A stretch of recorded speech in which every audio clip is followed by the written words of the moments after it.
It's on my birth certificate. Oh, there we go. Now the microphone's on. Hey, everyone. Do it every time. I'm your friend Joseph Craven, messing up the stream already. That is Jim and M. That's right. That's right. The one and only Twitch legend, my old friend, here to join me here on this live chat. Oh, yeah. I got audio coming through everywhere. We have to... I can show my birth certificate. It says Jim and M on the birth certificate. It does. It absolutely does. Man, all right. Well, we are here for this very exciting NBA. This is, I mean, can you... Zion! Let's go. Zion time already. Can you think of a more, I don't know, just a more compelling, a more highly anticipated NBA draft than what we've got right now? Not in the last 16 years. I can't. Yeah, you know, exactly. I can't think of one. This is huge. We're going to have the old Twitter stream going on there in the middle to keep up with all of the, because you know what's going to happen without fail is Adrian Wojnarowski is going to tweet out everything that happens about a minute and a half, 2 minutes before it's announced on the draft itself. So you guys are going to hear it before anybody watching TV sees it. This is where you need to be. Exactly. So many trades already going on, which is huge. Obviously the biggest ones we've had so far are the further moves made by New Orleans. The Pelicans already moving that number 4 pick that they're getting from the Lakers to Atlanta for like a million more picks. The number 8 in particular, number like 17 just insane. 50 something. All right. But most importantly, what do we get out of that trade, Joseph Craven? We get Solomon Hill's contract moved. Gone! That's the most important part. He gone! That is by far the most important part. So if you look at it, I'm trying to remember I'll pull up the entire list real quick. Have you ever seen a trade with as many ramifications as this Anthony Davis trade? I'm only 30 years old. I do not think I would be willing to put money right now to say that there's never been a one-player trade in return for so much. Right. I rarely can think of any one-player trades in the beginning. It's just huge. All right, let's look at it. Anthony Davis has turned into Lonzo Ball, Brandon Ingram, Josh Hart, the number 8 pick, the number 17 pick, the number 35 pick, a 2021 pick if in the top 8, a 2022 pick if not in the top 8. Gotta catch my breath. A 2023 pick, swap picks there, and a first rounder in either 2024 or 2025, and got rid of Solomon Hill's massive contract just to clear up a little bit more space. That is, I think, the biggest trade I think I've ever seen. It's probably the biggest trade at the very least since the Celtics. You read my mind. Since the Celtics, Paul Pierce, Kevin Garnett, and Ray Allen assembly. We're going to do more with all these future picks than the Celtics did. The Celtics seemed like geniuses until now. So, I mean, before the picks actually start coming in here on the draft, I mean, what are your expectations as a New Orleans fan? I am the most optimistic fan you'll ever run into, so it's not good to ask me this. I'm the fan that's like, oh my goodness, we can win now. We can be an 8 seed. I honestly think we could. Yeah. I think we should lower the expectations and realize how much future stock that we have now that we just destroyed the Lakers. But expectations, I can see us as an 8 seed, but I'm more just excited about the next 3 or 4 years dominance.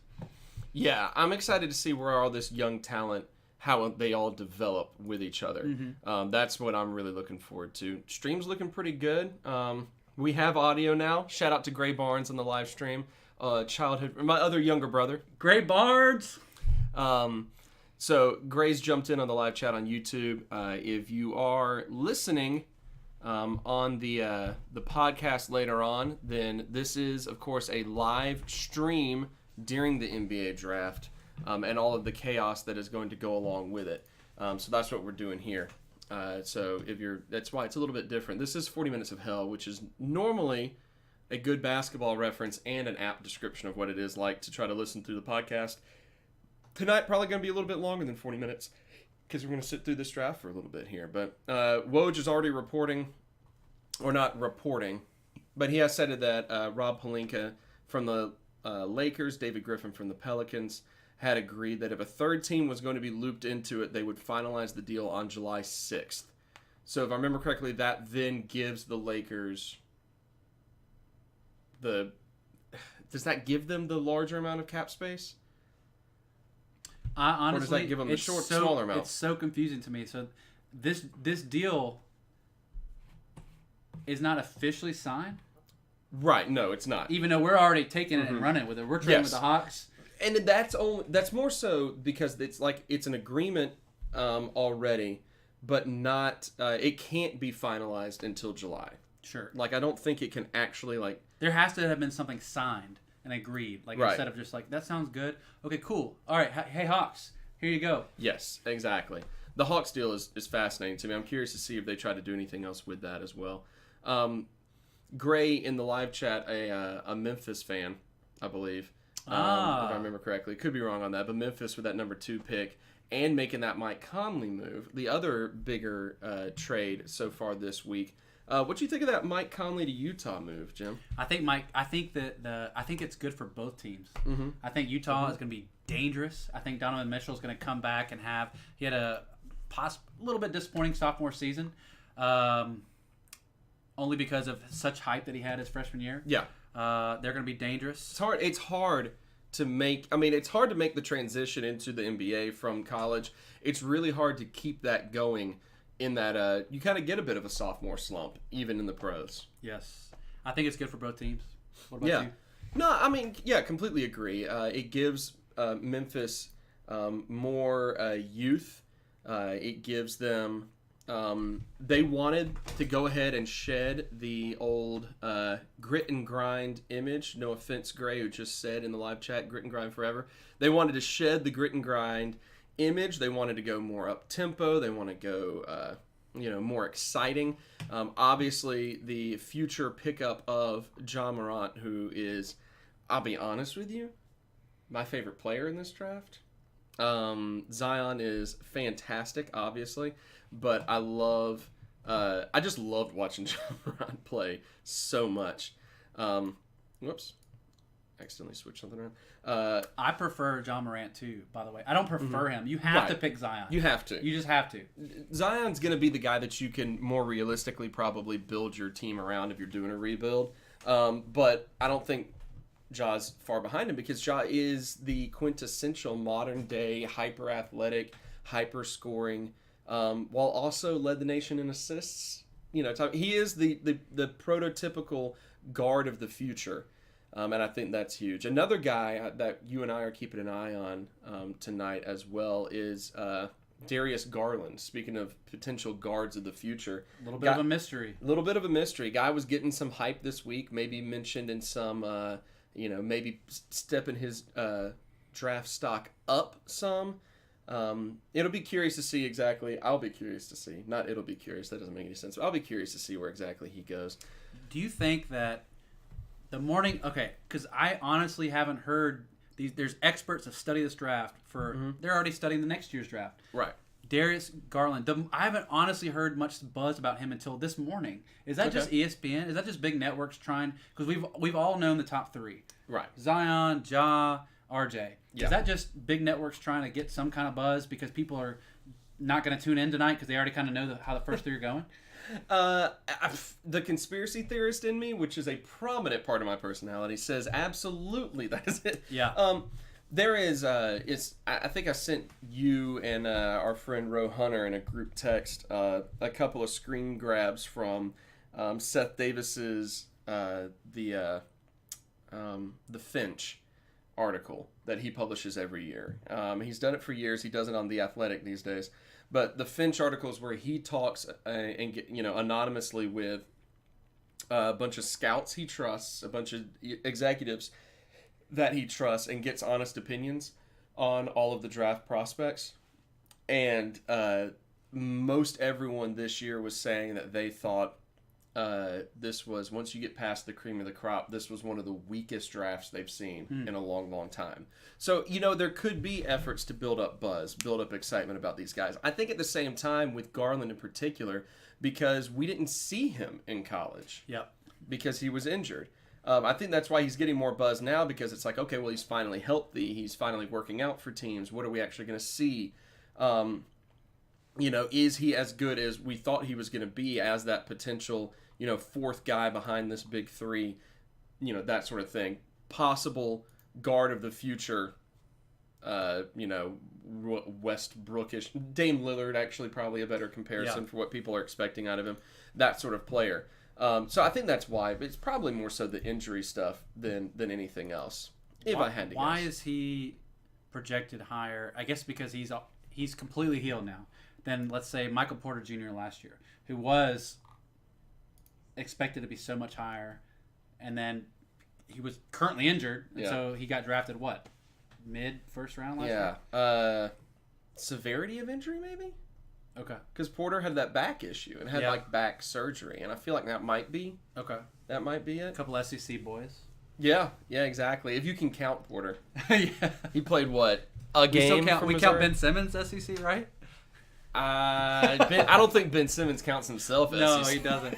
Man, LSU? That man disavowed LSU quickly. Who are you? All right, who is you excited about in the draft, though? I'm excited to see players. I'm excited to see how the Knicks can screw this up. It's what I'm excited about. Amen.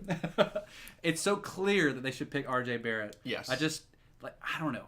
I get that they want to. Why fly? They're flying somebody up there is nothing for them. But why would they fly Garland up there for a workout? I don't know. Maybe just teams do that for everybody. But if they're so clearly going to pick RJ, why? Who knows? I'm super excited about RJ. Yeah. I think that, according to scouts who are smarter than me, had him rated higher than even Zion going into this. Yeah, coming out of high school. Yeah, for sure. And they say he underperformed even though he averaged over 20 points a game. Right. Does that make any sense to you? I cannot figure that one out. No. He and Zion both averaged about 22 points a game. Yep. Even similar rebounding numbers, if I remember correctly.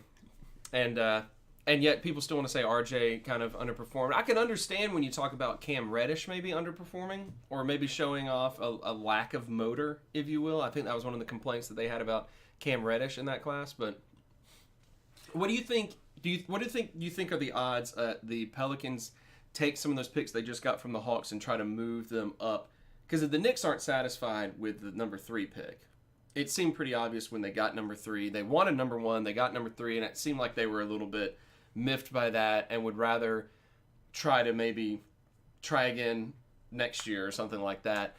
What do you think of the odds the Pelicans try to make a move with those 8, 17, all of those picks they just got, and try to make another package deal for the 3rd pick or maybe even a more established player? I think the Knicks honestly need to do that because of Kevin Durant's injury, and it was almost a guaranteed. It seemed like that he was going to go.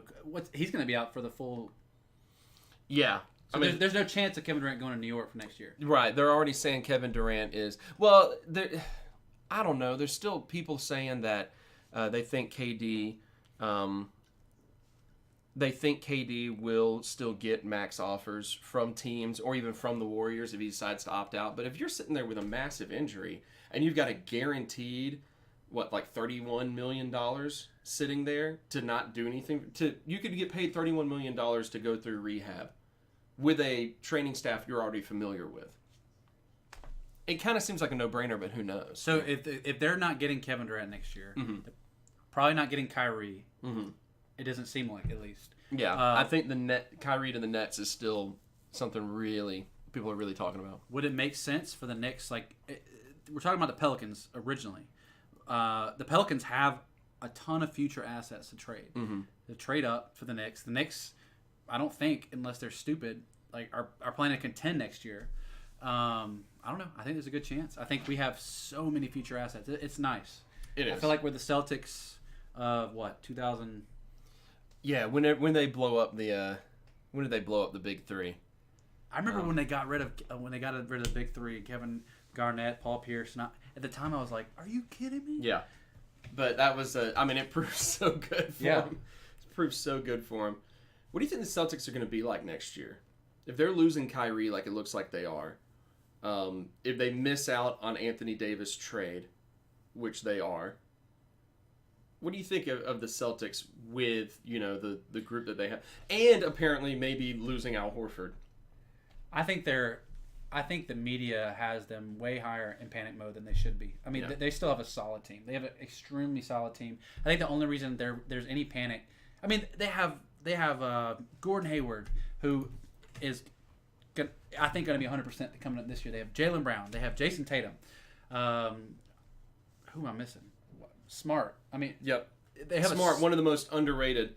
The way he has turned up his defensive game in the pros is unbelievable to watch. I don't think he gets enough credit for that. Yeah, I think the only reason they would be in panic mode is because they're extreme high expectations. They went from looking like they were going to dominate the East and they're probably going to be the favorites for Anthony Davis to losing one of the best players, Kyrie, which honestly, Brad Stevens doesn't need a star point guard for his system. Yeah. In fact, he seems better without him. Yep. I love Kyrie. He has long been my favorite player in the league, but there's a story that has gone around recently. I don't know how true it is, but there's a story that's gone around recently of he came into a film session, Brad Stevens said, "Good morning," and Kyrie looked at him and his response was, "What does the word government mean to you?" And I'm like, something. Okay, my favorite thing I saw on Twitter today was they were tweeting about how Kyrie hasn't been responding to Celtics, right? And someone quote tweeted and said, "Wow, Kyrie's really fell off the face of the earth," which is extra funny because he says the earth is flat. For those of you who don't know, Kyrie. I love it. Oh man. Yeah, I'm interested to see what will happen to Kyrie if he goes to Brooklyn. A lot of signs were pointing towards who Brooklyn's able to get in the process, or if something else happens to him. I don't know. I'm trying to remember that. I'm going to scroll through the Twitter timeline real quick. This is, first of all, right at the top here, if you're on the live stream, you'll see it there. But Alex Kennedy says, when Zion Williamson and Ja Morant, they played together on the same AAU team in high school. The South Carolina Hornets. When they played together in the South Carolina Hornets, they were freshmen and sophomores in high school, so young kids, right? Zion was 6'3" as a freshman, but Ja Morant was 5'9" entering his sophomore year. Of course, he was, his whole story is fascinating because he was not getting much attention at all from college programs at, anywhere. And Murray State happened to be the one that actually sent him an offer, and so he stayed committed to them even when his prospect stock rose quite a bit, which was very interesting. Did he really get attention until even the March Madness? As a player, as an NBA prospect, right? I watched him. I noticed him, but because he played Auburn, and he single-handedly almost beat Auburn in Auburn, and Auburn was, as you know, a pretty good team this year. You think you're going to see any Auburn players picked tonight? I don't. I think I'll see him in the second round. I think Chuma Okeke has a chance to get picked tonight. I think that he will be a wild card, late first-round pick. But he's also injured, ACL, so that's right. That's dangerous. If he wasn't injured, I think he would be an easy late to mid-round. Mid to late. Yeah, I think there's going to be a handful of guys. I think you're going to see, from what I'm seeing maybe a couple of Auburn guys in the second round. Possibly Q Weatherspoon from Mississippi State, possibly Terrence Davis from Ole Miss, all in second round. I think those are two players in particular, the Mississippi boys, that have gotten good attention after the season ended and going to some camps and some scout days and that sort of thing. They were getting more attention there. Sacramento Kings Twitter got their eyes open. Sacramento Kings look like they're planning on making a move. Anytime you see those eyeballs on Twitter, man, you know something's coming. Interesting. One of the things that popped up on the timeline earlier, I believe... They asked for a leg shot. Oh. You got some weird... You got some perverts in your streams, which you... Hey, preach, brother. Preach. Oh, I love it. But I believe it was... Yeah, there it is. Kurt Heelan of Basketball Talk says that the Cavaliers, if they are looking to trade their pick, if they don't trade their pick, they're going to go after Darius Garland. Does that make any sense to you? Colin Sexton and Darius Garland together? So they're going to either trade the pick or take Darius? Do you think Darius will be at 5? Darius Garland's projected to go anywhere from 4, 5, and 6. Okay. Darius Garland, Jarrett Culver, DeAndre Hunter are your 4, 5, 6 projections. Hunter from Virginia, and old boy from Texas Tech. From Texas Culver, Tech, Texas Tech. Yeah. I think we got a big Texas Tech fan in there. Okay, nice. 2 guys whose stock rose tremendously in March Madness again. Morant as a player, going back to that, your question about when his draft stock rose. Yeah, it exploded on the national scene in March Madness for sure, because that was when everyone got to see him on TV. Because if you're at Murray State, you don't get on TV that much. Oh, they got Bol walking around. That's my favorite prospect. He's got a Spider-Man suit on. I know. Bol is my favorite prospect in this draft. I'm not even shy about it. I love Bol. If the Pelicans decided to go Zion number 1 and then snag Bol at like number 8 or something. You getting a jersey? I am. Man, I wish I had thought about you wearing your Pelly's jersey. I would have mine on right now. I have a Zion Williamson jersey in the mail from China. Oh. I ordered about 20 days ago, and it's in the United States now. And I was trying to get it today, but I couldn't make it. I love it. I was going to have it before he even signed on with the Pelicans. Yep. Yeah, Morant's his draft stocks was really jumping up in general just over his sophomore year, because he had established himself as like a conference freshman of the year, and then in his sophomore year this past year, really kind of showed up more and more. Really showed a lot of playmaking ability, leading the nation in assists. As along with that incredible scoring touch, and I think that really bumped him up a lot in a lot of people's opinions. Darius Garland rocking some almost looks like preacher vestments going on with his outfit. Jesus looking outfit. It's very interesting. Some robes. Yeah, very interesting take. So yeah, I don't understand the Garland to Cleveland pick. Gray in the live chat's asking about Colin Sexton as well. Because you just had Colin Sexton, who, as far as I know, had a decent year on an injury-plagued, pretty weak in general Cleveland team, but an injury-plagued team as well, with Kevin Love having more and more injuries in his later 20s. That's heartbreaking. I love Kevin Love. Oh, no. So, yeah, I don't understand that unless they think that Garland can play off the ball more. I've never seen a scouting report on Garland that has anything about him. Well, worst suit of the night goes to Tyler Hero. There's no debate about this one. Good Lord. Wow. For the most, no shorts this year. Well, I mean, get a wide camera pan on Tyler Hero again. He was almost wearing shorts. Rocking those high water pants, man. Yeah, somebody needs to teach these kids how to dress. So one of my followers from Australia even knows about Morant. Said Morant is a beast. He is. So much fun to watch. Good shooting touch, great athleticism, and great court vision. Huge fan. Huge fan of Morant. Those top 3 in particular I'm a fan of. Once you get past those top 3, I think who else I'm a fan of. I've mentioned Bol. I wish we had seen him for an entire collegiate season. Where do you project he's going to go? Most projections have him going outside of the top 10. Okay. Because there's questions about his work ethic, which makes total sense. He was injured all of last year, and when he came back for like postseason workouts and all of that, he had put on 20, 30 pounds. Ooh. Granted, part of that is because he was what, like 7'2" and a $180, you know.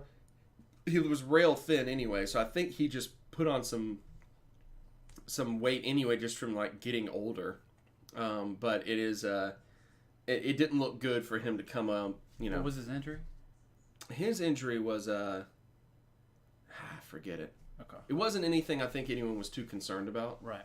They were more concerned about whether or not he put in the work to rehab. Sure. Another prospect I'm very curious about is one that they just showed walking around, Kevin Porter Jr. from USC.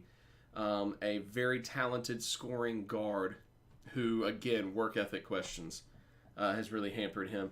But I feel like both of those guys are guys that are projected to go 10 to 15 range, but are guys that I think you get them in the right system and you get them motivated, and they're going to be good players. I mean, Bol was shooting 60% from 3-point range before he got hurt. 60?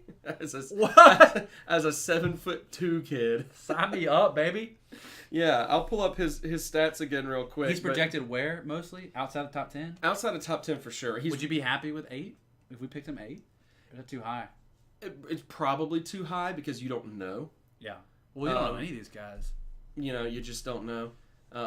Steve Nash on Twitter has said, just sitting here telling anyone who will listen that my godson's on TV, about to get drafted. Probably the Knicks. No big deal.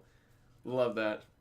RJ Barrett. RJ Barrett is RJ Barrett, of course, a Canadian native, and Canadian basketball legend Steve Nash. As well as on one of my top all-time teams. I've always been a huge Steve Nash fan. Love Steve Nash so much. We had that little bit of discussion of one of those classic memes showed up today. That was you have $15 and they have different tiers of like, these players worth 5, these players worth 4, 3, 2, and 1. Like, who do you pick? And Jim and I had a little back and forth. We didn't have a single player the same. No, we did not. We had a complete opposite. We did not. team. And we had different mentalities about it. You stuck with a pretty traditional point guard, shooting guard, small forward, power forward, center lineup. What did you... Go ahead and read your picks out. I'll go ahead and tell you. I had point guard, Steve Nash. Shooting guard, Steph Curry. Small forward, LeBron James. Power forward, Chris Bosh. And the center, Shaq. So, Bosh! All-time... Guys, I had $15. We'll have to show you guys. Who was your team? Bosh, by the way, I'm a fan of. In his prime, practically Anthony Davis. Statistics very similar. When we pick these teams, I'm assuming we're selecting players in their prime. Mm-hmm. Absolutely. And you look at his prime stats. You look at his stats at 7 years in compared to Anthony Davis 7 years in, and Anthony Davis just has slight nods in all categories.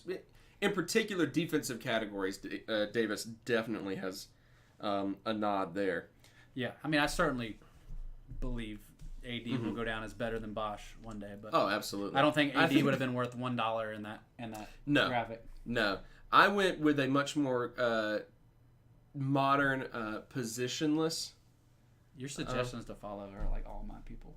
Go ahead. Nice, I like it. Who's on there? Big Bonsai Bro, big time streamer. Oh yeah, look at that. It even says Code Jim and M follows. Code Jim and M follows. Code Jim and M follows. Bonsai Bro. I definitely don't follow Ole Miss baseball. Though. Nope. Ole Miss fans don't even follow Ole Miss baseball. Do you use Code Jim and M? I would if I knew what that was. Hey. Whoops. I'm so old compared to all you Fortnite kiddos. We're like the same age. I know, but I'm just so old. You guys are over here playing your Fortnite, and I'm like, I'm playing Three Kingdoms Total War. I love grand strategy games. I tell people games like that are good for people who aren't like as coordinated.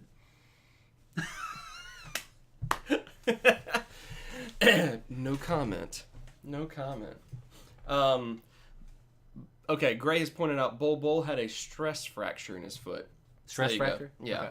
So not like super worrisome, but stress fractures can linger. Stress fractures can last, you know. Is it Drew that's had like lingering stress fractures or something like that? Like I think so. Yeah, for years. So. I even had a friend in college that had them pretty much all throughout college. He was on the cross country team, and it pretty much stopped him from being able to run cross country. Yeah. What I know? Older crowd. Older Mitwitty. Oh yeah. The Peter. Yeah. Peter. Yep. Peter Mitwitty. I remember having some major issues there. Medical, or just giving away all his medical information over the internet. It works. He's a doctor now. Let me just tell you all his personal information.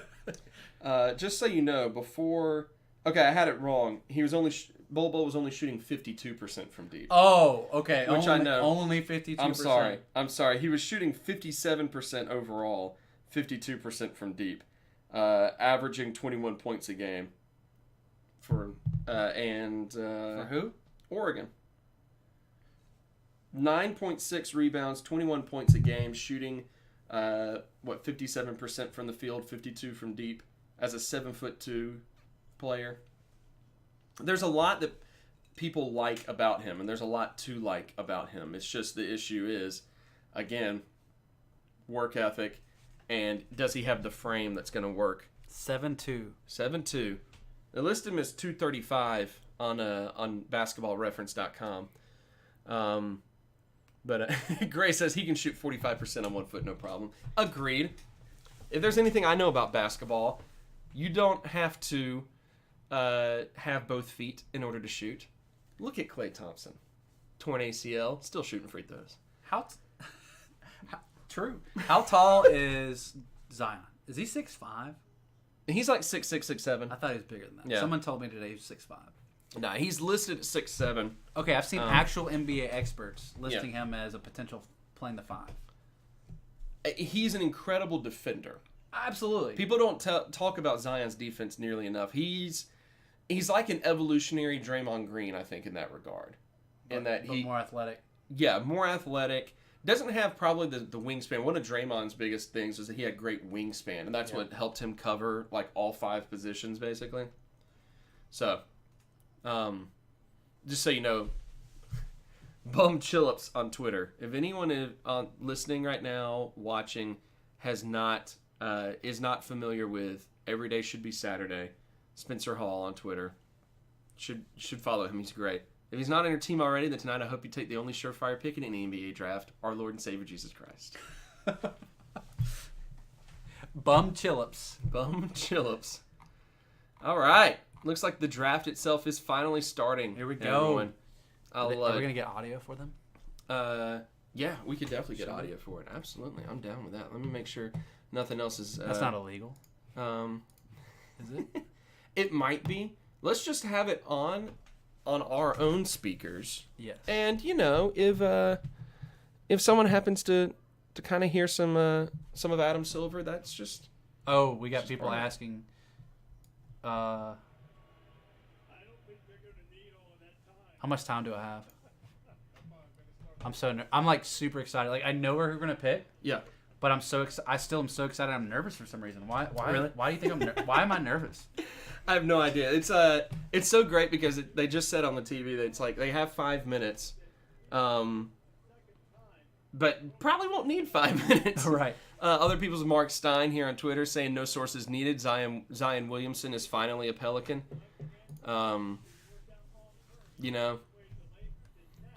Let's say what Woj has to say, because Woj always has things to say. Minnesota's engaged multiple conversations on the 6th pick acquired in the deal with Phoenix. Oh, yeah, of course, Minnesota, T.J. Warren, and the number 6 pick, I believe. Yeah. So, interesting for Minnesota and Phoenix there. Minnesota's in conversations with that number 6 pick. We'll see what happens there. That'll be interesting. Scroll down. I always pay attention to what... Never mind, that's somebody else. Okay. Gray says, can you imagine Zion with his athleticism and size defending the pick and roll? Goodness gracious. He is... I can understand the doubts concerning, like, height. Concerning ball handling, maybe. He's 19 years old. There's time to develop the skills. He seems to have, by all accounts, the work ethic to develop the skills.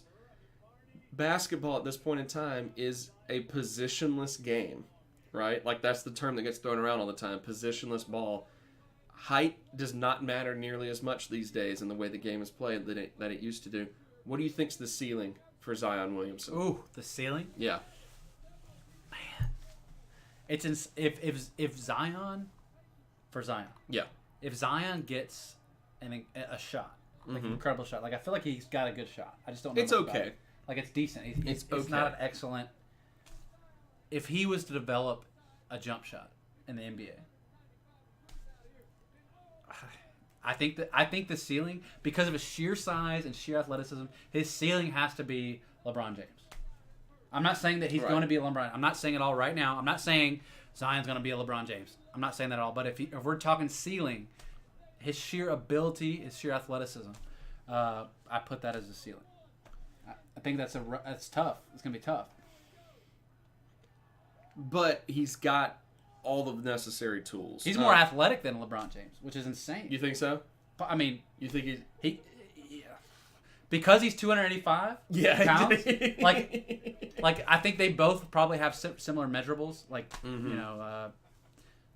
don't know, 40 speed, vertical. Probably. But it's the fact that he is as big as he is. Everyone, and that's what cracks me up. Everyone thought LeBron is like, man, we'll never see anything like LeBron James ever again. Which we won't. We probably won't. But it's so funny to be like, man, he's this 6'8", 245 pound. Looks like he's chiseled from marble. Should be playing football. Was I think an all-state tight end, wide receiver, growing up in Ohio. And then Zion comes along and is like, no big deal, but I weigh more than most centers, and I can jump like I do. His block shot, I think it was a Syracuse game, where he came from almost the paint. Leapt up, yeah. I'm not trying to be Mr. Hot Take here. That's like the greatest defensive play I can think of at this moment. Like impressive. The greatest impressive. They just showed it. They just actually showed it right there. By the way, those of you guys are watching, a lot of people are asking to see it. Like, if you can't watch it, some of you are in Italy. It's got how much time? We're gonna let you know as it happens. Yeah. We're keeping you updated on it for sure.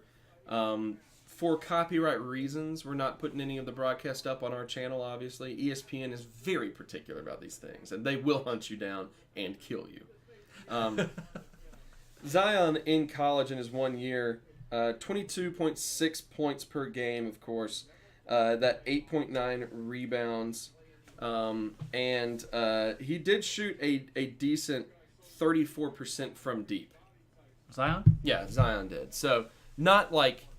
I don't know why people wanted to knock his shooting.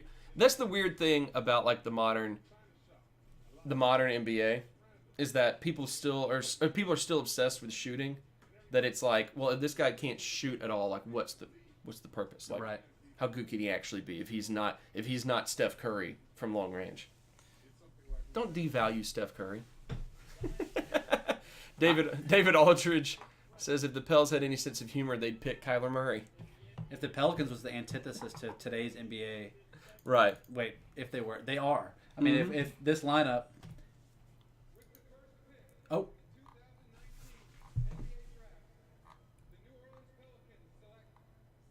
Yep. Let's go, baby! Woo!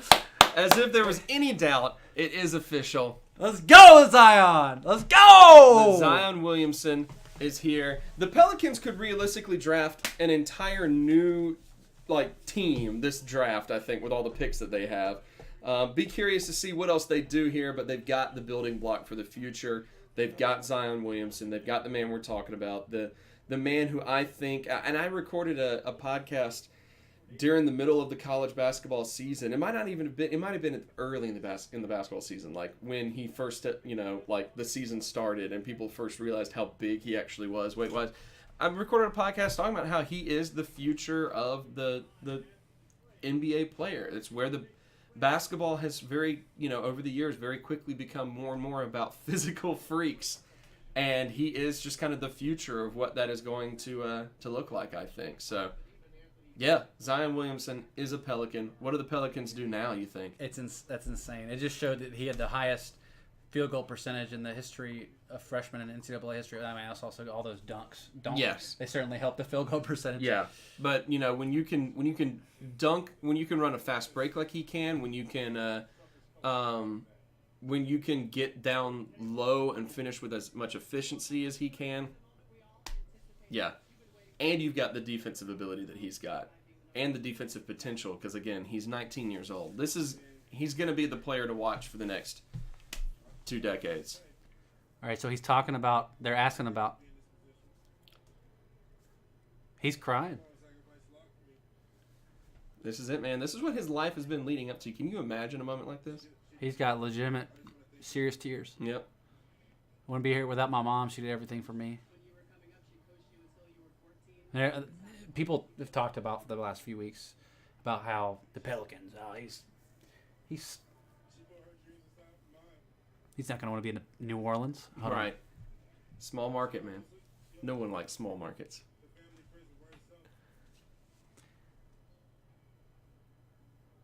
Oh, his mom has joined him on the podium now and is crying as well. He looks good in that New Orleans hat. He does. That's a good-looking New Orleans hat, too. He's a good-looking... I like that hat a lot. He's a good-looking guy. He's got an amazing name. I mean...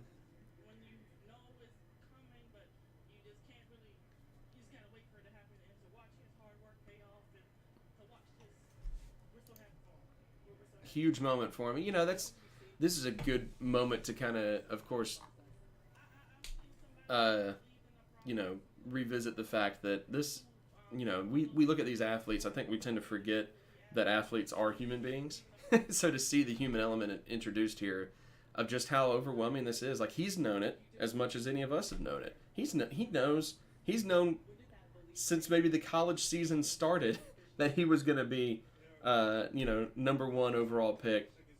He's still weeping openly. He's weeping now. His tears are. He's not just teary up. He's got tears flowing, running down his cheeks and everything, man. They're gonna show a scene of New Orleans in a second. Did you see how many people were gathered in the whatever do you call it? Makes me feel like we should have driven down there. Well, how fun would that be? Look at them. Yeah. That's so cool. Then we all knew it, but they still gathered. We still gathered to celebrate. Because this is the future of not just the future of the franchise, this is the future of the NBA, and a franchise that has been making all the right moves with David Griffin, with management coming in, revamping the entire. Basically, I mean, how huge was it that New Orleans, their commitment to basketball was called into question by he who should not be named, going out to LA now. And Anthony Davis, and Voldemort Davis out there. So it's called into question by him. And so they respond with, Gail Benson going, okay, look, you want to call it into question? Fine. Look what we're about to do. And they go and they get David Griffin. How is David Griffin not a GM somewhere before now? Why did Cleveland ever let him walk? Why did Cleveland ever let him walk? Cleveland's just super well run. It's so surprising. Yeah, I know. It's shocking. Best ownership in sports right there. We got a lot of congratulations. How much time do I wait till the next pick? Each pick has about 5 minutes, if I remember correctly. They should keep that timer going. It just disappears. I know, right? It's very odd on the broadcast. Makes it. Do you think New Orleans holds on to Lonzo Ball, or do you think they try to move Lonzo Ball? Because I'm curious about that potential fast break pairing. If we kept number 4 pick, here comes pick number 2. Yep. We know it's coming. You know it. You know it. Ja Morant, there it is, just like we thought. Now we should know what's coming next, but it's the Knicks. We should. Oh my gosh, yeah. I love the scenes of like the little kids crying in the background, like because they paid. I'm gonna use the restroom before this next pick. Do it? Can you imagine? If the Knicks decide to try and bring Kristaps Porzingis back with the number 3 pick, you know what? Actually, guys, the number 3 pick, yeah, these top 3 we've always said probably not going to be any major surprises here at all. But this is huge, I think, for the Memphis Grizzlies. They picked the right guy here. They made the right move, moving Conley off. We haven't even talked about how good of a move that is for Mike Conley as a player to be able to go to. He's spent his entire career being the centerpiece of a Memphis team that had a lot of success and built a whole lot there. And built it with Mike Conley, with Marc Gasol, those grit and grind Grizz. So to now have the opportunity, he doesn't have to pay any dues. He doesn't have to prove anything as a player. Mike Conley now gets to move to a contending team in Utah. I don't know if this is enough, the Mike Conley move, to make Utah actual West contenders. I do think it makes them a significantly better team. I think that he is going to be huge for Spider Mitchell. I just forgot his first name. But I know that his Instagram and Twitter name is Spider Mitchell. Anyway, I think that's going to be huge for him to have the veteran to help him out there as my co-host Radar O'Reilly starts yelling at Jim. But now Memphis gets the guy to replace Mike Conley. Much different style of play than Mike Conley. Of course, the hyper-athletic guard that's kind of the guard of the future. They're comparing him a lot to De'Aaron Fox. Do you like that comparison, Ja Morant to De'Aaron Fox? Honestly, going into the year, Ja Morant seems to have more. Yeah. In my opinion. What about you? Fox had a great season. Fox had he's been improving a huge amount, but Morant already has a better shot than De'Aaron Fox does. He's a better athlete. De'Aaron Fox might still be faster. De'Aaron Fox is one of the fastest players you're going to see, but Morant I think is the better athlete here. Plus, Ja gets to now play with Jaren Jackson, who's one of my favorite players from last year's draft over there in Memphis. I think that pairing right there is going to be great. Jaren kind of being the big man of the future of sorts. Did you see that? Pels should trade the rest of their picks for Khalil Mack. Man, if only old Chucky was in charge still. Gruden. If Gruden was in charge of that trade, he probably would. He probably would have moved Mack out for a bunch of basketball players. Guys, if you're watching on Twitch, use !Twitter. Go to my latest retweet of Joseph Craven. That's where we'll take questions. Yep. Yeah. The Twitch guys who are tuning in, we're not really keeping a close eye on that. If you go to my Twitter account. They're on it. Like Good. All right, so you got it. My Twitter account has that link there. And while you're there, that's a YouTube channel. But if you're a basketball fan, you want to subscribe to the podcast itself. It's right there on the stream. It's called 40 Minutes of Hell. That is I think a nice basketball reference, but also a pretty apt description of what it feels like to have to listen to me talk about basketball. I've listened to several of your podcasts. Do you explain the 40 Minutes of Hell? I may have missed it if you did. The actual, like the reference? Did I ever tell you that I grew up watching Mike Anderson? Did you? Like a season tickets to Mike. I forgot he like, would have been as a little kid. Yeah. I was and I knew all about the 40 Minutes. So when I first heard about your podcast name, I was like, "You're kidding me." That's what I grew up on. That's so funny. Yeah, no, man. 40 Minutes of Hell, I think, is one of the most fascinating things in the history of basketball. That was just a unique. It seems lame to try to say lightning in a bottle, sort of. Because it was supposed to be about, actually like speed and tenacity and all that. The full court fast break. That one and the Loyola Marymount teams of the early 90s with Hank Gathers and what are they? I forget what they used to call those. Those ones that it was, like 4 seconds or less, basically. And then before scoring. Those are two of the most unique teams that, like, you have to have the right personnel, you have to have the right coach, you have to have everything right for it to work. All right, New York. Knicks are on. They're picking the guy that we're thinking here as well. The pick is in. Yeah. So R.J. Barrett, New York Knick.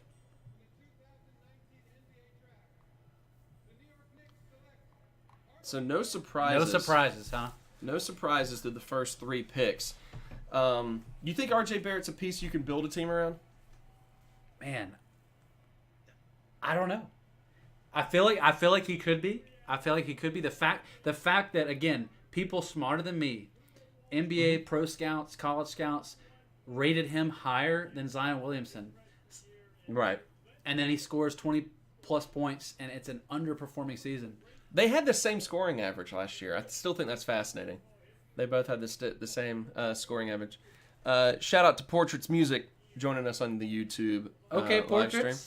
It is exciting times to be a New Orleans fan. Yes, it is. I think this should be an exciting time for division rival Memphis, as I was saying. I think it should be exciting for them. And I think that, this is the pick the Knicks had to make. I don't know if the Knicks have the pieces. The Knicks need to blow up the entire rest of the team. They're kind of like halfway there with their, blow up the team and rebuild situation here. But they need to go ahead and just fully go scorched earth. I know it's not always attractive to do that, but you need to do it now while Barrett is young, while Barrett is a rookie. and get your pieces there. So do you think he's somebody in the future to build around?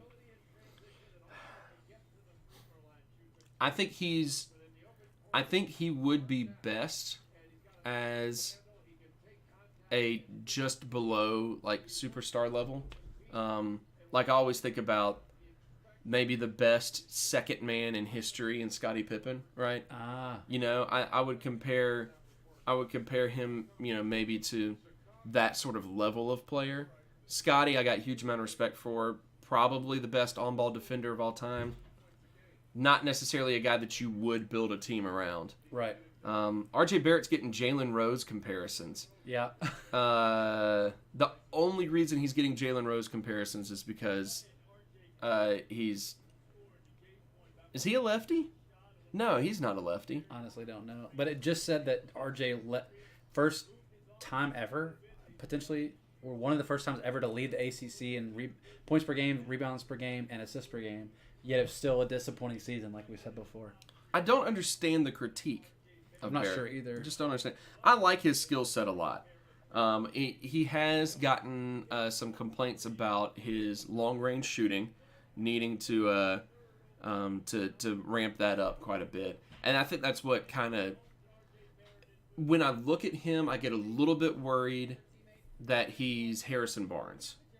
Harrison Barnes was going to be the next big thing, and has been fine, but has not been what he was supposed to be. The difference there is that Harrison Barnes had dropped off some before he got drafted, and RJ has not dropped off at all. He's dropped off, quote unquote, in that he slipped to third.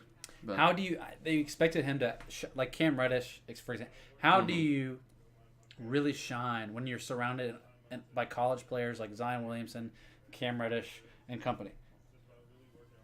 Right. And still lead the ACC in points per game, rebounds per game, assists per game, and still be considered underperforming. Yep. Now, I don't think that he led in rebounds per game because Zion had more than he I read did, something else then. He said it must. No, he didn't lead. I'm sorry. Excuse me. Top 10. Oh, yeah. In the ACC. Yep. Michael Lee on Twitter says that the draft begins with the 4th pick. And that's really it, man. Yeah, that's all 3 picks happen exactly how we expected. Yep. And if it happens as expected for this next one, it'll be either Culver or Vanderbilt boy. What's his name? Garland.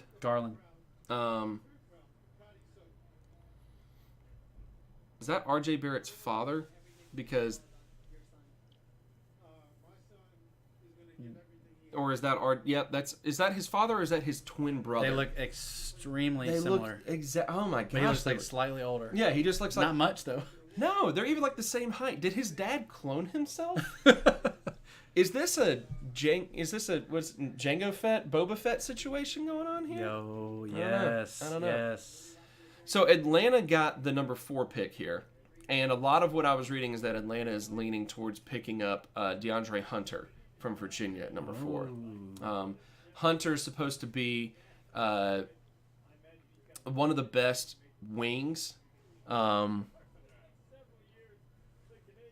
Portraits on his personal account now. Nice. Welcome back. Portraits. Oh, it's Roy. Oh, snap. Lakers picks in, which is actually the Hawks pick. Yeah. Which Lakers / Pels / Hawks pick, number 4. It's just awkward. But, yeah, so all of this, I believe, is supposed to go towards DeAndre Hunter. And I'd be very curious whether this is a surprise or not. Everything I'm seeing on Twitter right now, all the people. Do you think the Hawks messed up last year? With Trey? Yeah. Like, they could have had... They had Luka, right. Yeah, a little. I do too. It seemed way worse until Trey really played pretty well. Yes. Towards the end of the season. I thought Trey had a great season. I feel like Trae Young is going to be more like Brandon Jennings. You know, great start to the career, tail off from there. I get worried about that. I feel like Luka, he looks like a player that has more upside to him. Not to mention that Luka, of course, was just like a triple-double machine as well. So I was I'm always quick to say when I was wrong about something, and I was really wrong about Trae Young as far as his being able to adapt to the pro game. But I just don't know if it's sustainable. I just don't know if it's sustainable. It could be that having a good, 3-and-D wing guy in Hunter along with him is what changes things for him, though. I think Trae Young is a product of the Steph Curry effect. Yes. Yep. And Portraits agrees that was a mistake. Yeah, I think Luka has a lot of upside. I think Luka is going to be a better tool to build around. And I think that it'll be interesting to see. I think also Dallas has made some good moves. I mean, going after Kristaps. I don't know what his whole legal situation is, and I'm not going to comment on all that, obviously. But if all of that is cleared, just what you're getting as a player, I mean, you're getting a unicorn. There's a reason he has the nickname. Well, you mentioned Harrison Barnes. I hear that he is opting out. Is that correct? Yes. Harrison Barnes opted out. That could be Harrison Barnes and Chris Middleton could be situations that was opting out of the final year in order to negotiate a new, maybe more team-friendly contract, something like that. Got it, yeah. Potentially what Horford's doing? Potentially, even though it seems as though, which is very interesting, we haven't even talked much about Al Horford. It seems as though Al Horford is actually planning on leaving the Celtics. Yeah, that's what it looks like. That's what it looks like. But what he could do is get a longer deal and give him some more security since he's getting a little older, and also save the Celtics, per year salary. What is this? What are they talking about? Oh, the Hawks Pelicans proposed trade. So we received 8th and 17th overall, first round picks. Oh, here we go. Lakers pick / Pelicans / Hawks. DeAndre Hunter, you were right. Hunter. You were right. So DeAndre Hunter goes with that 4th pick. That's the word I've been seeing a lot on Twitter recently. So not surprised. So they want to try to build around they have the guard and wing combos going now. So now they just need to find a big man, and then they'll have the young triumvirate to build around right there. It looks like. Roy says that he's a Spurs fan. What do you think the future of the Spurs is, Roy? I want to know. I want to know what they need. You miss Kawhi. Sounds like you got what you could out of him. He didn't want to be there. Yeah, that's still one of the strangest situations I've ever seen in my life. I don't think we will ever know any full details of anything about Kawhi's life ever. No. I think one day he'll die, and we will have mystery after mystery about his life. Yep. He's gonna be the guy that buried a bunch of gold by the tree in his backyard and didn't tell anybody that it had happened. It's gonna be that's Kawhi Leonard, I saw something today that his coach going into game 5 said something in the locker room about he started telling him a story about how they were down in some G League game, and Kawhi interrupted him and was like, "Excuse me, are you talking about the G League? Come on, man!" And he just completely ruined the coach's motivational story. Love it. Oh, I thought we were about to get a good poster Auburn clip, but no, I should have known. So Hunter is, he's a 6'8" wing. He's a little bit, I would say that he's a bit of that tweener forward of not quite a 4, not quite a 3, but he's got a really good shooting touch. Jay Crowder comparison. Wow. I like that comparison a lot. Yeah. I like that comparison a lot. I've been a big Jay Crowder fan. More skilled offensively, Hunter? Yeah, Hunter for sure. Hunter's got more to it. Jay Crowder's a good 3-and-D guy. Jay Crowder's 3-and-D. Hunter is got a little bit more in his bag as far as offense goes. I'm surprised to see them talk about how bad this draft is, to be honest. Yeah, and I think it's just because, I don't know. When's the last time you really had a draft that you were super excited about? Pick 6 and 7 and 8, Yeah. Because, It's just not that long ago that Giannis gets picked at, 12th or 13th? And people are just like, who's this kid? How do you say anti-Tom, you know? Giannis. Giannis. Oh, my God. We're all dumb is really what it comes down to. Silver Screen and Roll, SB Nation Lakers website says, with the 4th pick, the Lakers select Anthony Davis. Truth. So Woj is still saying Cavaliers going Darius Garland with the number 5 pick. I'm still unsure about this one. I'm still unsure how that fits. I'm sorry. Anyone watching the live stream, Trey Kirby. John Morant said his dad was his first hater, and then his dad came to the draft dressed like he's going to the Playa Haters Ball. That's old, bro. Isn't that old? Oh, man. Chappelle? Oh, yeah. Oh, beautiful. So the Cavaliers It's gonna most likely... No, I could do it. Cavaliers most likely doing the Garland route, according to sources. I trust anything that Woj has to say. Why? Why do they need him with the Sexton? It doesn't make any sense to me. Woj is on the TV now talking about it. It doesn't make any sense to me. I don't see how it fits stylistically.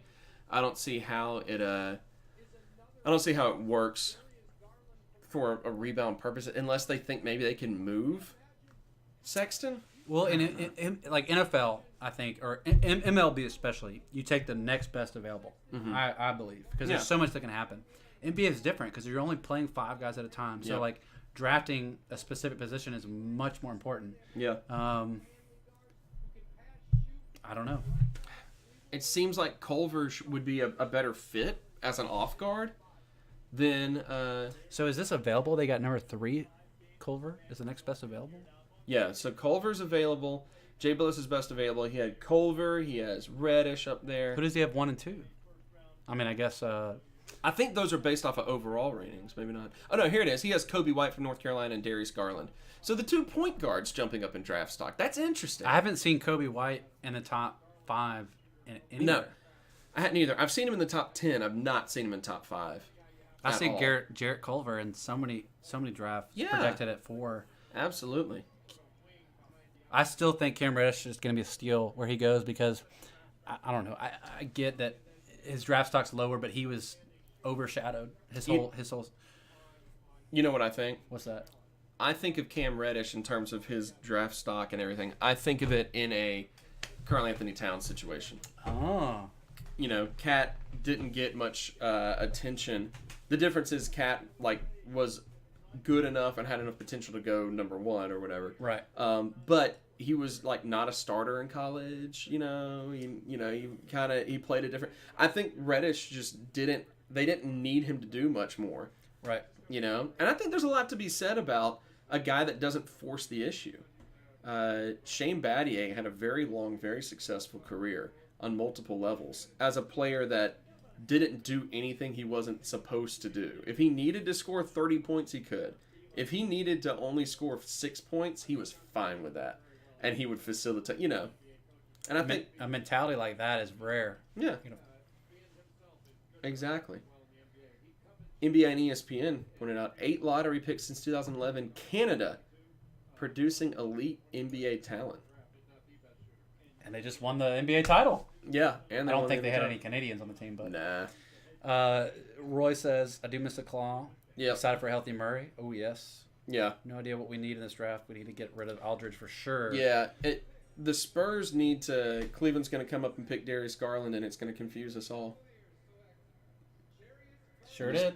I don't get it. They got 2 pretty good point guards. I just don't get it. Garland's. They're both though all around guards. Either of them will be fine in my opinion at a shooting guard position. Yeah, I think the issue here with Garland is he's a little bit shorter. And I don't think he's but 6'2", 6'1", 6'2", He would have to be the one. Yeah. I don't know. And we didn't see him at all in college, He just was not he got hurt and was out for most of the time. But they just made a Dame Lillard comparison. They did? Yeah. Okay, here's a question. What's the last player to be drafted pretty high, like Darius Garland is, who was injured throughout most of his career in college, but turned out to be excellent? Oh, that is a good question. I top of my head, I can't think of anybody right now. Joel Embiid. Embiid, okay. Right? Wasn't Embiid injured in college, and that was the whole I honestly reason? don't remember. I just remember him being injured now. Yeah. I guess last season was his best Yeah. season uninjured. So we get a lot of Darius Garland high school clips, Yeah, that's which all is they nice, got. You know? This is one thing that they do have a lot to say about him, is that he's got good, and why he gets the Damian Lillard comparisons is he's got good three-point shooting touch, and he can create his shot very well. He's good. He's good all around. Yeah, exactly. He is very much like a Dame Lillard in the way he plays. You know, he works best with the ball in his hands. So no big surprise there. I don't get it in terms of how he fits with Colin Sexton. There was a part of me that wanted him in New Orleans, but then we have Ball. Like, what are we going to keep him? Yeah, I know, exactly. You like Lonzo Ball. I'm sorry, I'm kind of jumping subjects here. It's fine. I do like Lonzo. I like Lonzo probably more than a lot of people do, but I think he just needs to be in a situation in which he was out of the spotlight a little bit. He had no help, you know, from his father in that regard. Well, his dad wanted him in New Orleans all along, apparently. Oh yeah, his master plan the whole time. We all know LeVar gets whatever LeVar wants right there. I like Lonzo. He's a good defender. He's an incredible court vision defender. Yeah. The 1 and 2 with Drew and Lonzo defensively. My God. You might already have the best defensive front court or back court in the NBA just by combining Drew Holiday. Someone like I think it was McCollum or was it Lillard, tweeted out like something about Drew and Lonzo paired together. Like, yeah. I don't want to. I don't want to go play them. Don't want to deal with that, man. Don't want to deal with that. Speaking of McCollum and Lillard, though, that's the only thing I can think of with Cleveland here is that maybe they're wanting to do a McCollum and Lillard style rebuild with Garland and Sexton. In which case, you know, I'm fine with it. I feel like you got two guys who operate best with the ball in their hands. How does that not? Like, how do you help their development? Well, if Collins developed enough to constantly have a top tier point guard on the court, have a old boy come off the bench. I saw him so little this season. I can't. Garland? Yeah, you got it. Quick picture on Twitter. That's not showing up too well on the stream, but congratulations to the Lakers, Pelicans, Hawks, DeAndre Hunter. They photoshopped all three hats on him. Knicks fans are pumped about getting RJ Barrett. Look at that. When's the last time the Knicks fans were pumped about a draft pick? When's the last time Knicks fans were happy about anything in general? I love it. That's so cool. I'll be very curious to see what RJ does in his career. I feel like he is. I already forgot the comparison I made for him. They compared him. You compared him to. They compared him to Jalen. Right. You compared him to. Yeah, I'll think of it Must again. Been really I'm important. sure. Oh yeah. So we've got number 6 coming up next. We still have, according to Jay Billis, you got Kobe White, Cam Reddish. 2 minutes till Suns pick. Yep. So the Suns here. I think that the Suns pick is actually going to Minnesota in the trade that happened here. Yep. Someone can correct me if I'm wrong. Jay Billis has Bol as his 10th best available. I'm just saying. Best available, which means it goes. Oh, by the way, real quick, I see some new people in the Twitter. The Twitch. Type exclamation point Twitter. Go to my Twitter. My recent tweet is a retweet of my man Joseph Craven. What up? And he's got a link right there. We're taking questions in his YouTube, not on Twitch. I'm happy you guys are here, but I'm feeding people from here to the YouTube. We got a dog here as well. Oh. There's this dog moving around. Oh, she everywhere. Radar. This is Radar O'Reilly. She's a year old. She's the best dog. I'm going to get a drink. You need He's a it? big bird, yeah. All right, got you. We got 1 minute and counting till the next pick. Right now in chat, we've got Ezra. Ezra's here, Ezra! Calvinist, Sir Mudd, Aiden, Kelly. I need you guys to go to the link, my recent link in my Twitter. I need you guys to come into this YouTube channel, and we're going to be taking questions right here. So right here, we got Roy,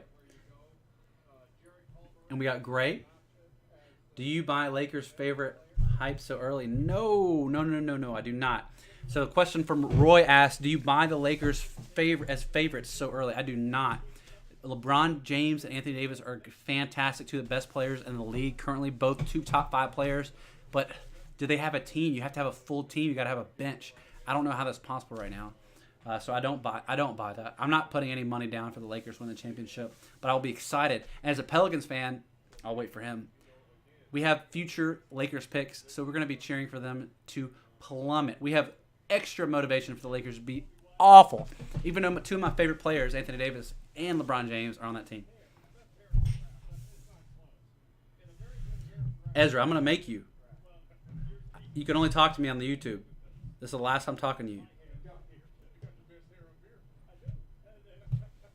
All right, we got a few seconds left till the next pick. Pick is in. Is it going to be Culver? Sir Mud. No, go to the YouTube. Ezra, come to the YouTube. Just come to YouTube to troll the YouTube, even though you don't like basketball. Sir Mud is here. We got an Australian viewer. Nice. Hey, shout out to Andrew Bogut. Bogut. One of my favorite players the past decade or so. He has the most sports knowledge I know of any Australian. He's also the only Australian I know. Nice. Maybe you can explain to me how to play Australian rules football, because I've seen it on TV a couple of times and it boggles my mind. He actually plays it. He's gonna. Do you? Please tell me. Here it comes. There it is. All right, so Culver goes here. Proposed trade to Minnesota. Yeah, so Jarrett Culver is going to go to Minnesota as part of this trade that went on earlier today between the Timberwolves and the Phoenix Suns. Culver, I like Culver. He's a good prospect. I think in a lot of ways he's a bit of an R.J. Barrett light. Like, tall, like 6'6", shooting guard. With maybe a bit of a questionable jump shot at times, but good athlete and improved his stock a lot with a very, very good, very, very good last season, especially with Texas Tech making that big run in the NCAA tournament. Well, the word on the street is Texas Tech was afraid to face Auburn. I know, Auburn's super fan. You got the inside knowledge here. Well, I immediately received. I don't know what those are. I'll take whatever you recommend. I'll take that. Okay. I immediately received lots of Texas Tech fans on my Twitch. Of course. After that, who they were very much unhappy with me in my interview. They said that wasn't true. Matter of fact, that Texas Tech and Auburn did not share hotel rooms. So how did Auburn run into them at the hotel? So, anyways, if you're just tuning in, I played Fortnite with an Auburn basketball player, and completely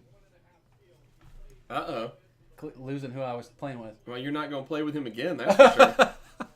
If you're watching, I love you, bro. Anyways, so he told us that he completely went unscripted. He said he let a lot of curse words out, saying it was complete bull crap.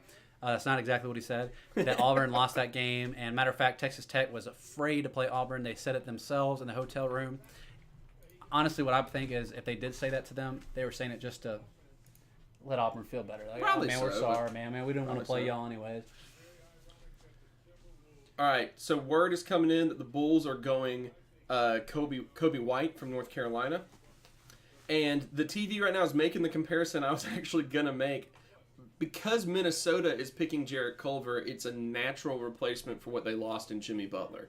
Really? That good? I mean, that's pretty good. Style-wise. Style-wise. Not necessarily talent, but style-wise. He's a good defender. He's got a developing offensive game, but a really good defender as a rangy 6'6", 6'7"-ish, off guard like Butler is. So he can play that 2-3 spot. Is it not the trade hasn't gone through? It's just okay. So he's just. Yes, it was same way as the New Orleans and Atlanta trade from earlier today. It can't be finalized till the draft itself is done, which is no trades that are happening before July can actually be finalized until July hits. What hat did Hunter wear? Lakers. He did. I wasn't even paying attention. He wore Lakers. Hawks, Pelicans. Yeah. That's got to be awkward. This is a huge moment in their lives. Like you think they want to.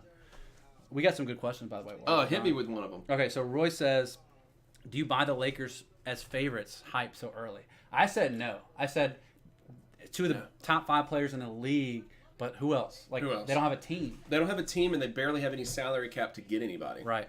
You know? Like, if I was to bet money on them not winning the championship. So, actually, Vegas put out some odds of, it was really impressive odds. Like, you could win some serious money. It was like, you can bet either a team from California wins or a team not from California wins an NBA championship next year, which is what, 26 teams you're going off of? Yeah. And if you bet the team not from California, you have like 12 to 1, like insane, like you win a good amount of money. I was like, dang, I'm taking that. I would take that. I'm betting that money. That's first of all, I get 26 teams to go off of. To choose from. I don't believe the Lakers are going to win it. No. I mean, the Warriors is really what drives those odds up, but right. I don't think they're going to win it next year.